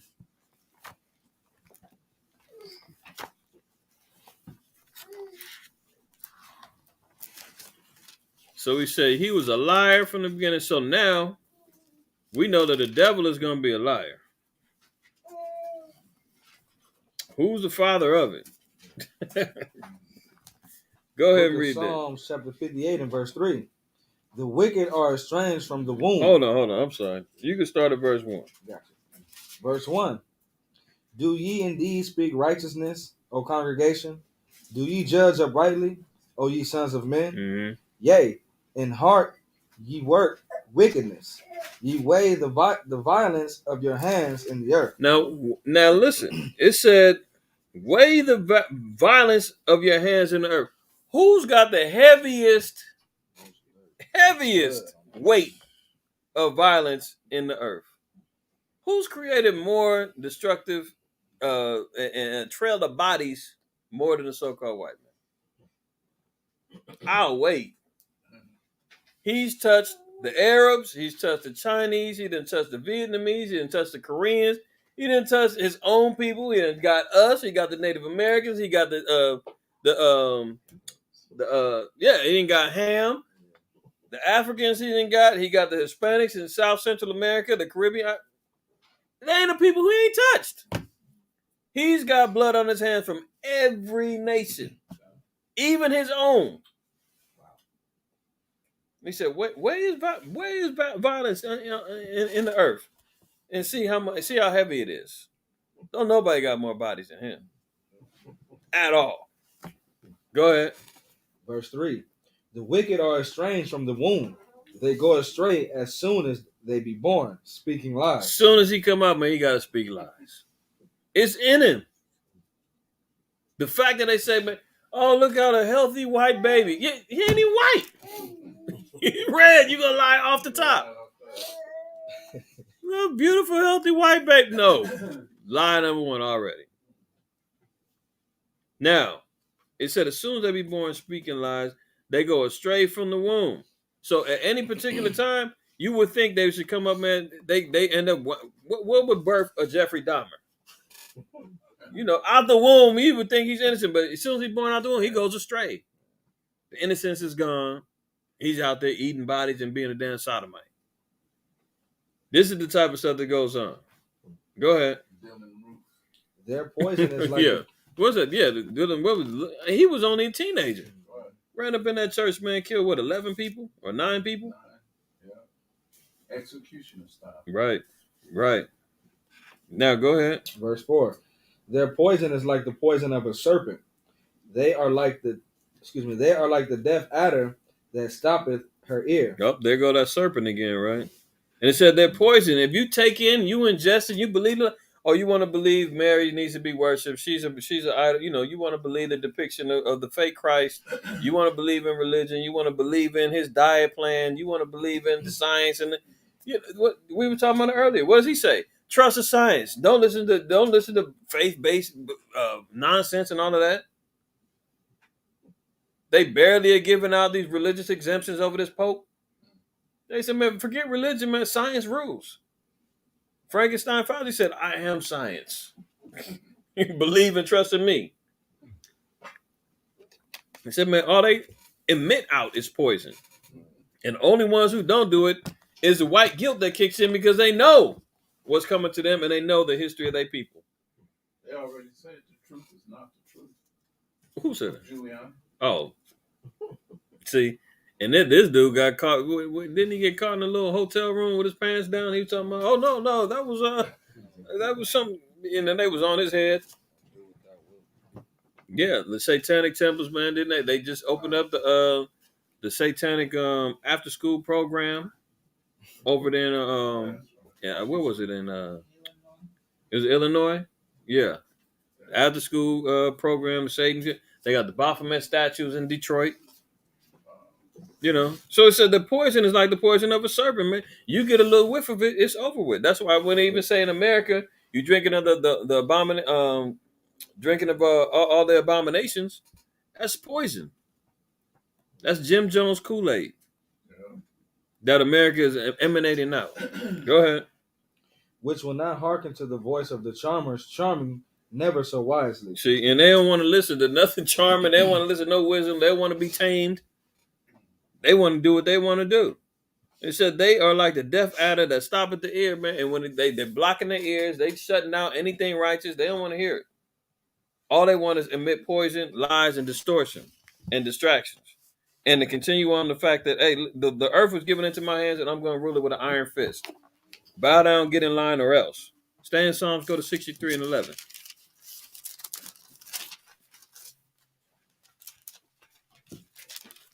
Book of Psalms, chapter 63 and verse 11. But the king shall rejoice in God. Everyone that sweareth by him shall glory. But the mouth of them that speak lies shall be stopped. Everybody speaking lies gonna be stopped. Let's look at some history of the so-called white man, his lies. Let's look. I got a couple of things, and this is just lightweight, lightweight stuff on here. What you I got? think Rock Herod was like he looked like a Jake, or he looked like a straight up Edomite. I'm sure as far as artist depictions, they got everybody looking white. Well, the thing was, his mom was Arab, and his pops was Esau.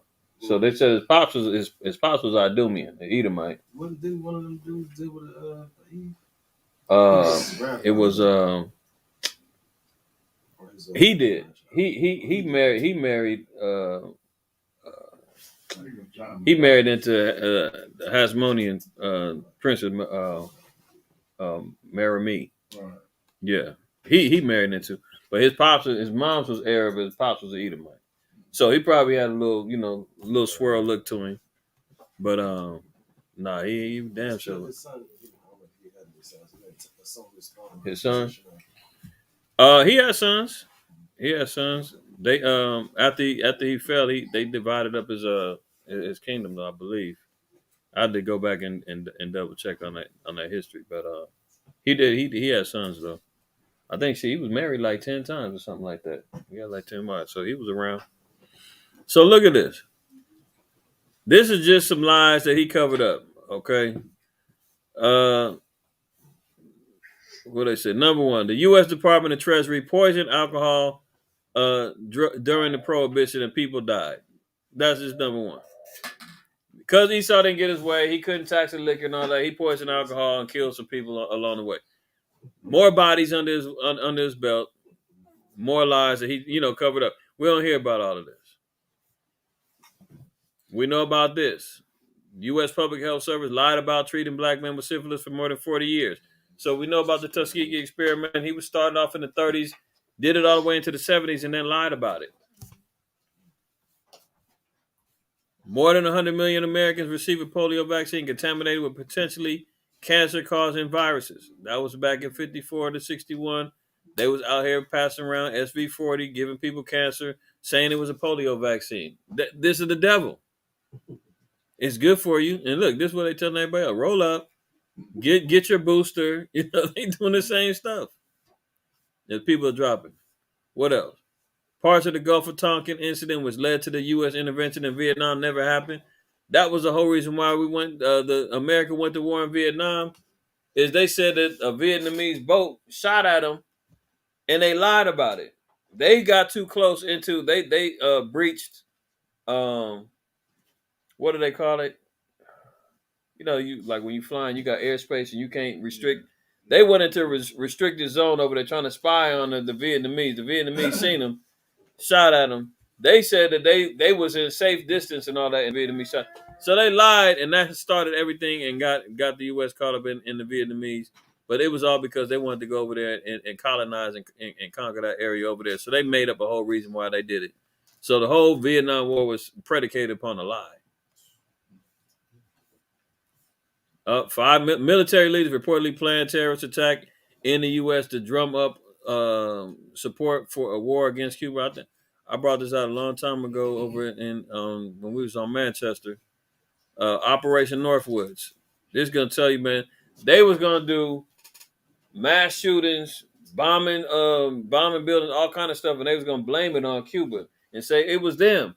Same way they do what 9/11.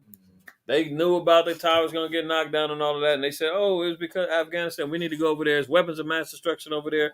Did they ever find those? Are they still looking for the bombs and all that? They went to war for 21 years or more than that. 21 years. All predicated on that they got weapons of mass destruction over there. They want to destroy America. They're going to nuke us. We need to get over there and destroy them. Nothing. There was no weapons at all. Nothing. It was a lie. A straight lie. I had an article, man, that said that Bush had dinner with one of the damn heads of terror the night before. So we see they was gonna plot ingrown terror. This is how you know they do what they call false flags, blaming it. They do it to themselves and blame it on somebody else, all for a greater cause. That's why you got to watch, man. You get some Jakes in here, do some madness. And they will say, oh, the Israelites did it, the black Hebrews did it, and meanwhile it's them. That's exactly what it is. Government tested the effects of LSD on unwitting U.S. and Canadian citizens. So they out here drugging up people, giving them LSD, all for the sense of doing experiments and watching them. More lies. In 1974, the CIA secretly resurfaced a sunken Soviet submarine with 3 nuclear-armed ballistic missiles. This is just, 9? U.S. government sold weapons to Iran, violated an embargo, and used the money to support Nicaragua militants. That was the whole thing with Oliver North. That's how Rick Ross got the drugs in the community and all of that. They was involved in. When they say CIA was putting drugs in the community, that was what this was all about.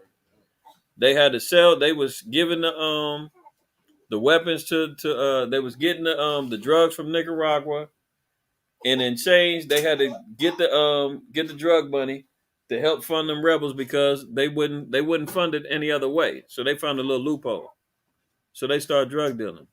It's wild, man. He saw a public relations firm organized congressional testimony that propelled the U.S. involvement in the Persian Gulf War. So here we see more propaganda, more lie. This woman right here straight lied. She said that they was over there killing babies and incubators and doing all kind of madness over there in the Persian Gulf, and that forced America to go over there, and it was a lie. She was an actress. But this is what he operates on. Look at this. Now they talking about what? Fentanyl overdoses. Leave it to Esau, though. He's gonna say that the vid is what's killing everybody. That's the leading cause of death. 100 million bodies have dropped already. We need to get back on. The real truth is that fentanyl overdose has become the number 1 cause of death among U.S. adults ages 18 to 45, and it's a national emergency. But what are they telling us? They telling us it ain't the drugs that they're allowing in, that they bringing in from China. And fentanyl is like an opioid, and they allowing this in here. But they'll tell you that ain't the problem. The vid is the big problem. We need everybody to get vaccinated. We need everybody to get their arms rolled up, boosted, and everything else. That's just a diversion, another lie. But this is what he does in order to maintain control. So we clearly see he's coming straight out the womb, telling lies and propaganda. Look at the bots is on here. They trying to make sure they encroach our freedoms. Right. All right, let's go back. So we read that in Psalms, right? Mm-hmm. Let's go over to where we gonna go to now. Proverbs 6 to 19. We're gonna rifle off some of these other precepts and then we're gonna close out. Everybody following along so far? Anybody not convinced that this man is I called him a devil? I said, man, get out of here, man. And that's why I told him previously, you gonna know the truth. He said, to the Jews I believe, ye shall know the truth, and the truth's gonna make you free, man. You ain't gonna be held under bondage and the lies of this bastard no more. what we say? 16 through 19. 6 and 16. Con. Book of Proverbs, chapter 6 and verse 16. These 6 things doth the Lord hate. Now hold on. Now remember, this is what the Most High said he hates. And then if we read in Malachi, the first chapter, Romans 9:13, Jacob have I loved, Esau have I hated. Do we need reasons why the Most High hates Esau? Okay, we'll give them right here. Go ahead. Yea, 7 are an abomination unto him. A proud look. Does America and Esau hold themselves proudly in the face of adversity, in the face of the Most High? Do they always stand up and say, I am God, you know? So, number one reason why the Most High hates Esau. Proud look. Go ahead. A proud look. A lying tongue. That goes without saying. We don't even need to touch that. Go ahead. And hands that shed innocent blood. Has he done that? Okay. Go ahead. And heart that deviseth wicked imaginations. Has he not done that? Go ahead. Feet that be swift in running to mischief. Has he not done that? He's guilty on all charges. Go ahead. A false witness that speaketh lies. Do we need any? Okay, maybe that ain't convincing enough. What else? And he that soweth discord among brethren. Divide and conquer. You're Hispanic. You're black. You're Native American. And then pit us off with one another. I showed what was it? I forgot whatever class it was. The head of one of the heads of the Mexican mafia, Peg Leg Joe's an Edomite, and he's in there calling shots, dividing up black and brown relations. Man, had things in disarray. Still to this day, not knowing, man, all that was influence from Esau. He is the king of divide and conquer, man. Sowing discord among brethren. That's why the Most High said, you want to know why I hate Esau? It ain't just because I told you what things I hate, and he's guilty of all of them. He's guilty of all of them. Okay, jump over to Proverbs 19 and 5.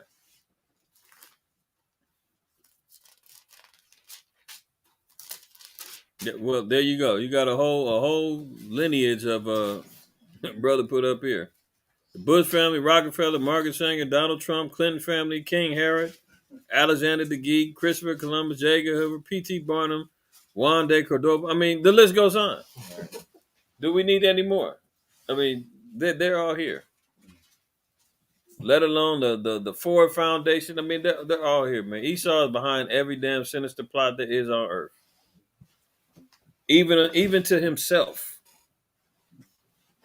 Go ahead. Read what you got. 19:5. Book of Proverbs, chapter 19 and verse 5. A false witness shall not be unpunished, and he that speaketh lies shall not escape. So this ultimate judgment is happening to Esau, man. That's why Yahweh said, man, vengeance is mine. He's got a lot to pay for. We're looking at just to let alone all of the catastrophes and all the oppressions that he's done on the earth. But the way that he went about it to establish it, he's lied. That's the aspect and that's the attribute of a devil, a deceiver. We don't call him the devil thinking about, he's got a tail and a pitchfork and standing on hoofs. But ironically, isn't that what they always say? The devil look like? He's always red, right? Ironically, is that just coincidence? Huh? I mean, anytime you look at the devil, man, this is what he looking like. How many times do you see him in all of his movies declare he's the devil? There's a show called Lucifer. You got the devil in the blue dress. The devil wears Prada. the devil all the time. Every time, and it's a white man. He always is playing the devil. Devil's advocate, and as soon as we say, man, the white man's a devil, oh, you guys are racist, you guys are wrong. He keeps saying it. And then we wrong for acknowledging it? Come on. He's the biggest liar on the earth. But we're wrong for saying it and acknowledging it. No. Read that one more time. Proverbs 19:5. Verse 4. A false witness shall not be unpunished, and he that speaketh lies shall not escape. Right. So Revelation 22:14-15. Let's read that. Revelation 22:14-15. Book of Revelation chapter 22 and verse 14. Blessed are they that do his commandments, that they may have right to the tree of life, and may enter in through the gates into the city. For without are dogs and sorcerers and whoremongers and murderers and idolaters and whosoever loveth and maketh a lie. See, so does a white man have a chance in hell to see the glory of the kingdom? If you believe that, then you can go and join them, man. Most I said, man, first of all, you got to be blessed by keeping the commandments. Okay, so we already know the commandments can't be done away with. That's our right to the tree of life, and that's the only way we're entering into one of them gates. Okay, it said because without you're a murderer, a sorcerer, a whoremonger, and you love and make lies. So the so-called white man is guilty of all the above. He's a whoremonger. He's involved in sorcery. He's a murderer. I mean, what else? A dog? What didn't Yahweh call the Greek woman a dog? Okay, so now go over to Proverbs 12. Proverbs 12:20. I'm gonna give y'all a couple to write down too. Proverbs 12:20, and read that one. Book of Proverbs chapter 12 and verse 20. Deceit is in the heart of them that imagine evil, but to the counselors of peace is joy. So the counsel of peace, we're going to receive the joy of the Most High, right? But everything else, the ones who work deceit is always involved in evil. Doesn't matter about, well, there are some good ones that, what you always say, Rasa? Are there some good ones? He always say, no, there ain't no good white folks, no good white, all of them. That was always classic, right? So now we're seeing it said a false witness is not going to go unpunished. So the judgment of the Most High is going to stand. Go to Isaiah 34. We're going to read 5 and 6. And y'all can write down Proverbs 26, 24 through 20. You know, I got to go there. Let me give y'all a couple after that one. Isaiah 34, 5 through 6. Let's read that. Verse 5. For my sword shall be bathed in heaven. Behold, it shall come down upon Idumea. Upon who? Upon Idumea. Uh-oh, go ahead. And upon the people of my curse to judgment. Mm-hmm. The sword of the Lord is filled with blood. It is made fat with fatness, and with the blood of lambs and goats, with the fat of kidneys of rams. For the Lord hath a sacrifice in Basra, and a great slaughter in the land of Idumea. Now we see why. Go to Proverbs 26. We're going to read 24 down to 26. And y'all can write down Proverbs 17 and 9. I let you know, man, you know, white man always covers up. Be trying to cover up his lies. Damn, bots keep creeping up in. Proverbs 26, 24. Yeah. The book of Proverbs chapter 26 and verse 24. He that hateth dissembleth with his lips, and layeth up deceit within him. So it says, he that hates dissembleth with his lips. So he's always going to utilize his mouthpiece to disguise and to cover up his hate. Oh, no, I love you guys. Look, I gave you affirmative action. I was able to, give you stimulus. I gave you EBT. In other words, you're giving us everything that makes us completely dependent upon you still. Well, I'm white zaddy, all right? Come get it. They say, how can you tell when the white man is lying? Every time when he moves his lips, yeah. There you go. It said, but he that hated the semblance with his lips. There I would say, it wasn't me. That was in the past. See, and isn't that what? Hold on. I'm going to have to pull that article up because we talked about it earlier with Ron DeSantis. He was talking about creating legislation.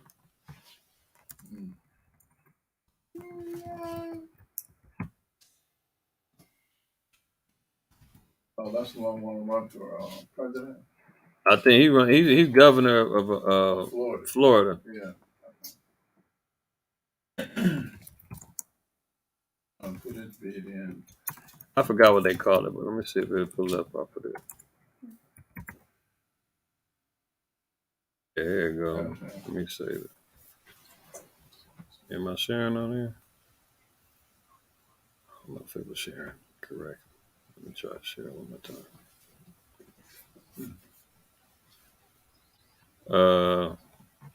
Here you go. He's governor of Florida. I think he's trying to run for president. Yeah.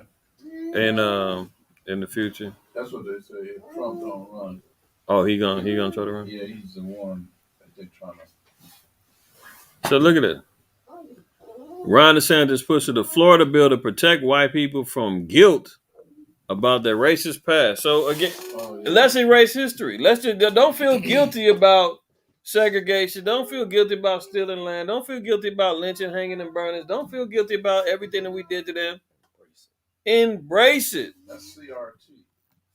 Critical race. Yeah, because critical race theory calls them out on all their madness. And they trying to put them in and institute that in education. They like, no, we don't want to talk about it. Let's leave slavery alone. Let's not talk about the slaughtering of the Native Americans. We're not going to be. And then he's saying, and you ain't got to feel guilty about it. That's the pride and arrogance of the so-called white man. Because they want to stop the critical race theory being implemented in the schools, being taught. The critical race theory basically is like teaching real history about everything that the so-called white man done did. They're saying that that's bringing separatism. That's that's skewing history to make it look like all white people is bad. Well, listen, it's history, so everybody can draw your own conclusion. Ain't nobody telling you got to say every white person. If the shoe fits, wear it. You know what I'm saying? Like, you ain't got to sit back and try to act like, oh, these don't fit. They fit. They don't want the young white kids' minds to be tainted. Right. So they want to have them feel guilty. Yeah, feel guilty. Look, he wearing the damn Trump suit. You know, Trump used to always wear the damn blue suit with the red tie every minute. Yeah. So, yeah, I can see him. You know, he's trying to do that. But as Esau, man, so here he goes. Trying to sit back and deceive and disassemble with his lips. Laying up the seat with him.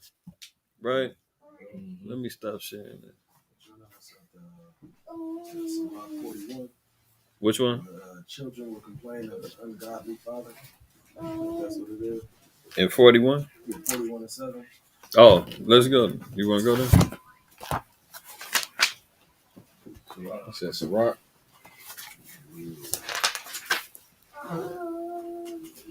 Get it? Oh, yeah, 5-7. 5-7? Yeah, there you go. The book of Sirach, chapter 41 and verse 5. The children of sinners are abominable children, and they that are conversant in the dwelling of the ungodly, the inheritance of sinners' children shall perish, and their posterity shall have perpetual reproach. You see that? So it's letting it be known, man, the offspring of the so-called white man, how they come out, he said they come out abominable.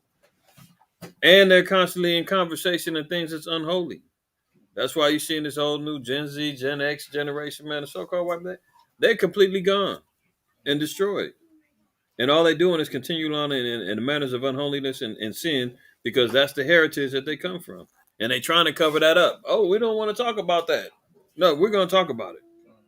Go ahead. The children will complain of an ungodly father because they shall be reproached for his sake. Right. See, they don't want to deal with the offshoots of what they've done historically. So in order to protect them, we need to create a bill. You know, let's cover up these lies. Let's cover up our history and cover up our dirt so that we can't always be looked at as the bad guys. It's too late. I mean, you got too much going on to say you're not the bad guy no more. All right. Read 8? Oh, go ahead. Read verse 8. Verse 8. Woe be unto you. Y'all want to get the whip out on it. Well, let's get it. Don't let them escape then. Go ahead. Woe be unto you, ungodly men, which have forsaken the law of the Most High God. For if ye increased, it shall be your destruction. Right. So you can God bless America all you want to. You can sit back and say, let's get back to normal, make America great again, build back better. Most I said, man, you shall build and I will destroy. Everything they sit back and try to do, man, is only for their own destruction. What else you got? You say you got another? Psalms 109, verses 14. The whole thing is good. You can read 14 and 15. 109, 14, 15? Okay. Book of Psalms, chapter 109 and verse 14. Let the iniquities of his father be remembered with the Lord, and let not the sin of his mother be blotted out. That's right. So, you know, we talked about it earlier, man. The Most High's got an impeccable memory. White man be trying to say, I forgot about that. Or, hopefully you forgot it. Forgive me. Well, that was a long time ago. I wasn't there. Most High said, no, you was there. You've reaped the benefits of what your forefathers did. They call that aiding and abetting.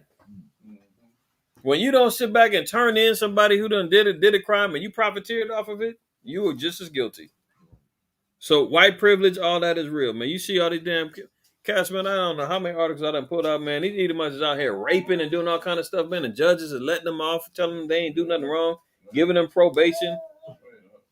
Then you see in the flip side is Jakes is getting locked up for 30 and 40 years, getting finally exonerated because either a false witness was proven, faulty science was done, and now they finally get liberated after 30, 40 years of crimes they didn't commit. And these Edomites is out here committing crimes.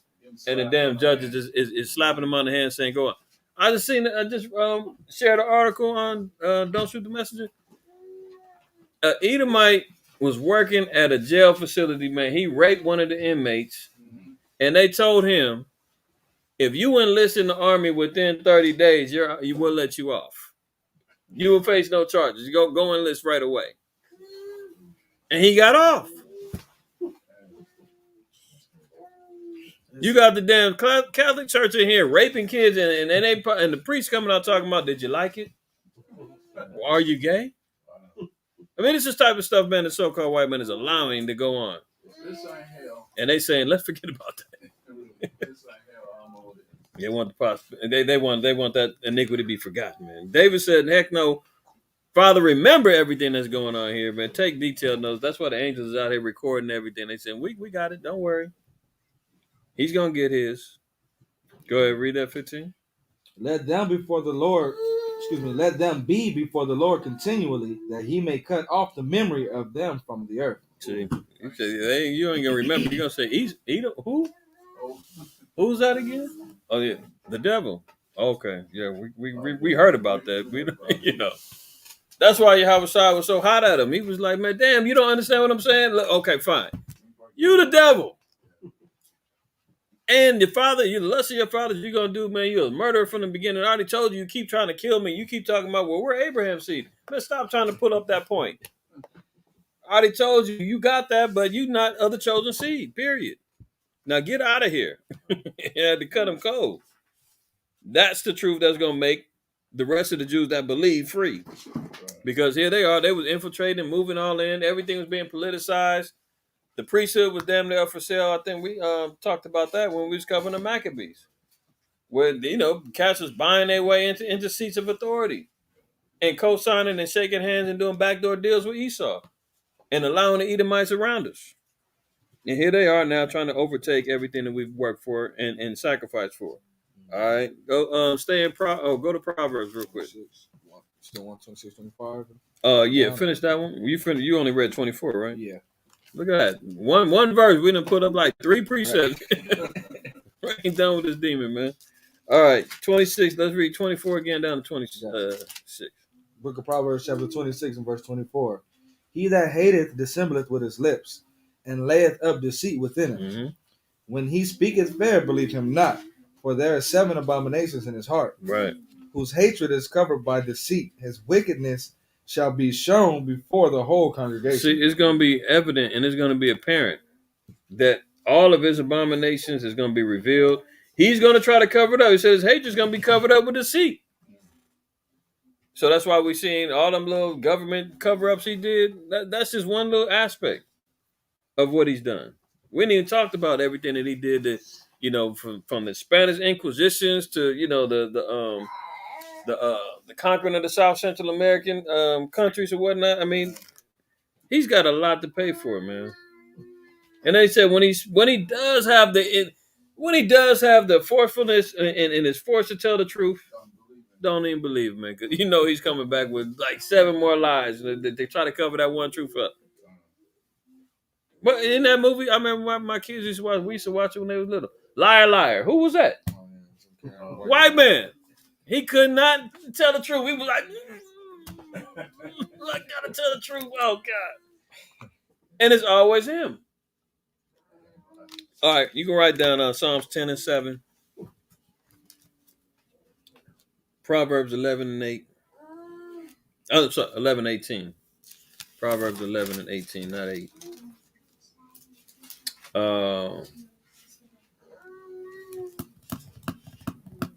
Joshua 1 and 8. And 1 Thessalonians 4. 1 Thessalonians 4. We'll read 1 through 5. Let's go there. A couple more, and then we're going to close out. So, 1 Thessalonians 4, 1 through 5. Book of 1 Thessalonians chapter 4 and verse 1. Furthermore, then we beseech you, brethren, and exhort you by the Lord Yahweh Shai, that as ye have received of us how ye ought to walk and to please God, so ye would abound more and more. For ye know what commandments we gave you by the Lord Yahweh Shai.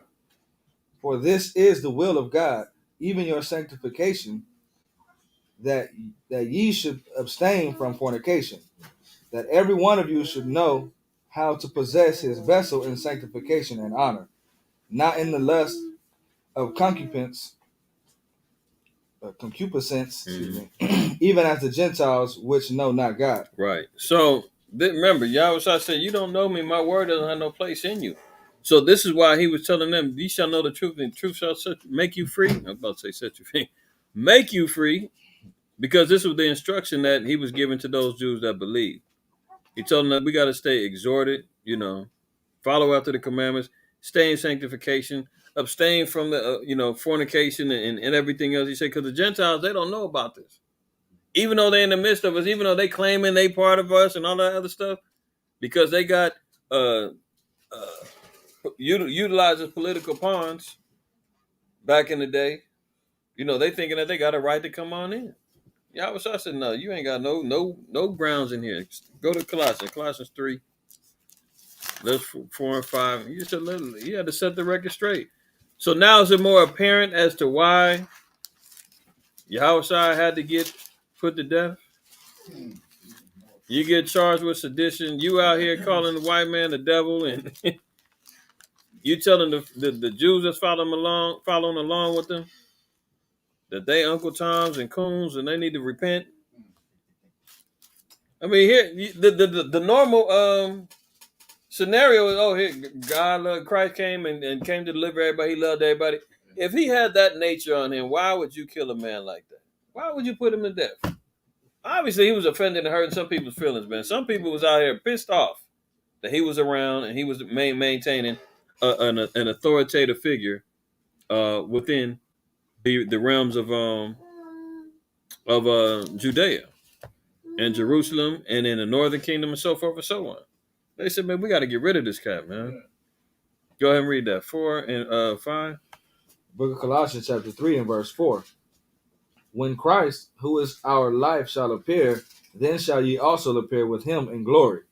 Mortify therefore your members which are upon the earth, fornication, uncleanness, inordinate affection, evil concupiscence, and covetousness, which is idolatry. See, mortify meaning to control and to discipline our members that are affected by the flesh when we see all these particular attributes, right? But this is the thing that the so-called white man promotes. These are all things that he wants us to embrace and live by. So that's why he was saying, listen, you're going to know the truth. Truth's going to make you free. You're going to do these particular things to separate yourself from him and from the things that he emits out there. Because our people learn the ways of the heathen. We've actually embraced all of these things. Yeah. But the more that he promotes it with his, he's got the power to promote. He pushes all these things on us heavy, and we fall into them all the time. But now we're being more disciplined and showing. Once we see, oh, these are works of the devil, man. Who's being the mouthpiece of them? Well, the white man. He's the one out there doing this stuff. Mm-hmm. So we've got to make sure that we're separating ourselves from his influence, his power, because it's of the devil.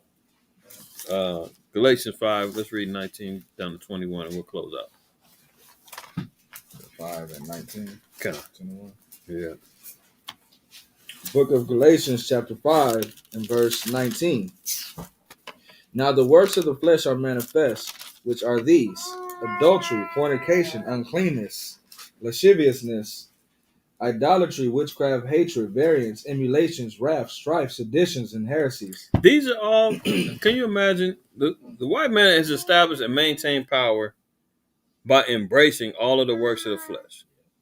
Has he not committed himself to adultery, fornication, uncleanness, lasciviousness, idolatry, witchcraft, hatred, variance? I mean, the list goes on and on.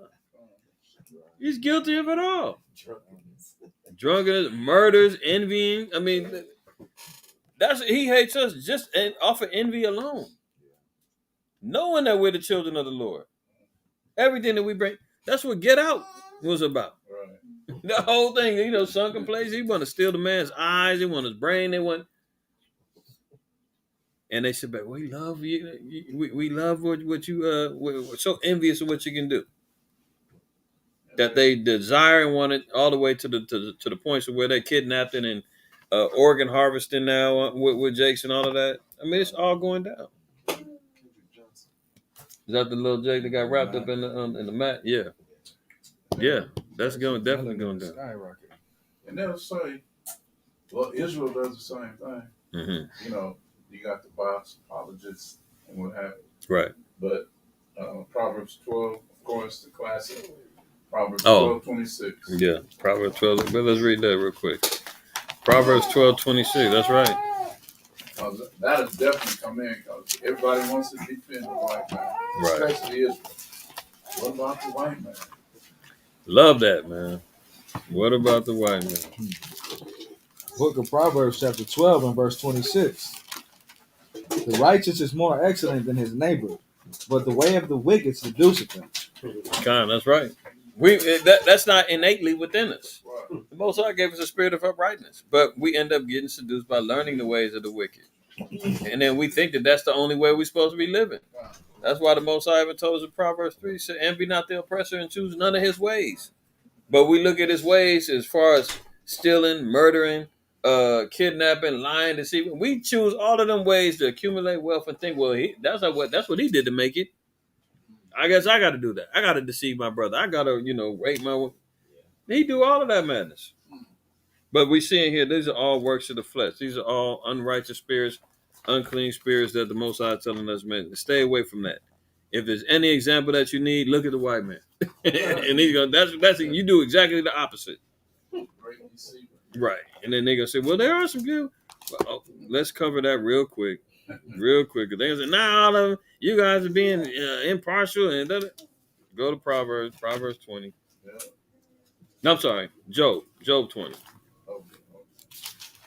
Job 20, and let's read verse 10, and then we're gonna precept Jeremiah 15:11. That'll be it. Proverbs 20 and 10. Job 20 and 10. Salaki, why I keep saying Proverbs? Job 20 and 10. Man. Job 20 and 10. Got you. Good Lord. Book of Job, chapter 20, and verse 10. His children shall seek to please the poor, and his hands shall restore their goods. Look at that. So his children, the offspring, they're going to recognize and say, man, they recognize white guilt. They're going to recognize and see, well, we need to do something to help the poor black people, the poor Hispanics. They're volunteering for being missionaries. They're volunteering. Meanwhile, they're over there still spreading lies, doing all kind of foolishness. You see the little fake elders that's coming from the Mormons doing their little missionary work in South Central America and the islands, thinking that they're going out there to save some souls. They're going over there to promote more lies and more wickedness and more evil. Then you get these little charitable organizations set up thinking that they're helping homeless sisters and all that. They only doing that based upon white guilt. That's it. In the political stage, they call them liberals. Right. The liberal left. The liberal left, abolitionists, what have you. Right. The freedom riders, we march with Martin Luther King too. Some of us got killed. Yeah. Who gives a damn? Right. That's white guilt for you. Jeremiah 15:11. Let's read that, and then we'll close it. Book of Jeremiah, chapter 15 and verse 11. The Lord said, "Verily it shall be well with thy remnant. Verily I will cause the enemy to entreat thee well in the time of evil and in the time of affliction." All right. So just because Country Bob, Joe done pulled over and helped you change your tire, don't think, oh man, white man saved me. I seen Lil Wayne. Lil Wayne got shot, and he said some cop saved his life, man. He said he worshiped the damn cop now. Can't nobody tell him that. He's supposed to do that. He's a damn cop. That's his job. You're acting like he really cared for you. Oh, he seen me die. In that same situation, there was other cops, and they all just walked past him. There's one cop. Right. One little cop, man. So white man, is his savior now. Well, he's double-minded because he got music talking about the oppression of everything that's taking place in New Orleans. Hurricane Katrina. Right. And then on that hand, You see, that's the foolishness, man. They would sit back and talk about. I mean, even Esau would talk about the global elites and all this other stuff, and all of them is Edomites. All of them is the damn devil, and they won't sit back and say, "Well, it's not all of us. It's those are the devils over there. We're not the devil." No, you included with them. Don't be trying to go down the. Yes, we throwing out the baby with the bathwater on that one, But there you have it. So. Is everybody convinced, man, that the so-called white man is a damn devil? He's the deceiver. He's the wicked. He's the one that the Most High said. I mean, Yahweh said that they were murderers from the beginning. They're liars. They love to make lies. The red dragon, the whole nine, they was creeping around there and got involved in conversations because they was converts. And Yahweh had to separate the two and said, man, I'm only speaking to them that can hear me. But, for you, there is no correlation between us, man. You the devil, and my father is different from yours.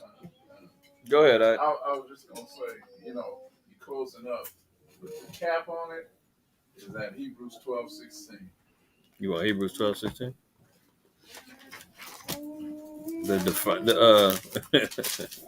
No salvation, no 16 and 17. Yeah. Hebrews 16. Oh, 12, 16, and 17? Yeah. Book of Hebrews, chapter 12 and verse 16.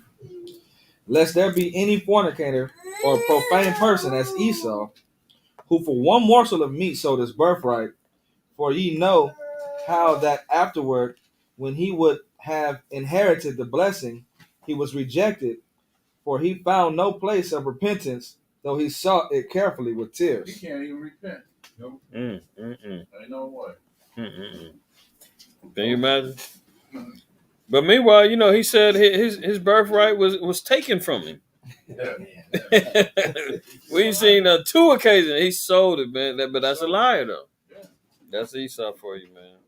Slick, and he ain't got no way out. Only way out is bondage and then death. So that's that. All praises, honor, and glory to the Most High.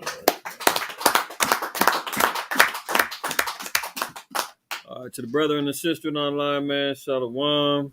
For some of y'all, the Sabbath is probably over. Some of y'all, it's just you in the same sync with us. But it should be over for everybody at this point. But so we'll see y'all next time, man. All praise, honor, and glory to everybody that tuned in. Shalom. We can close.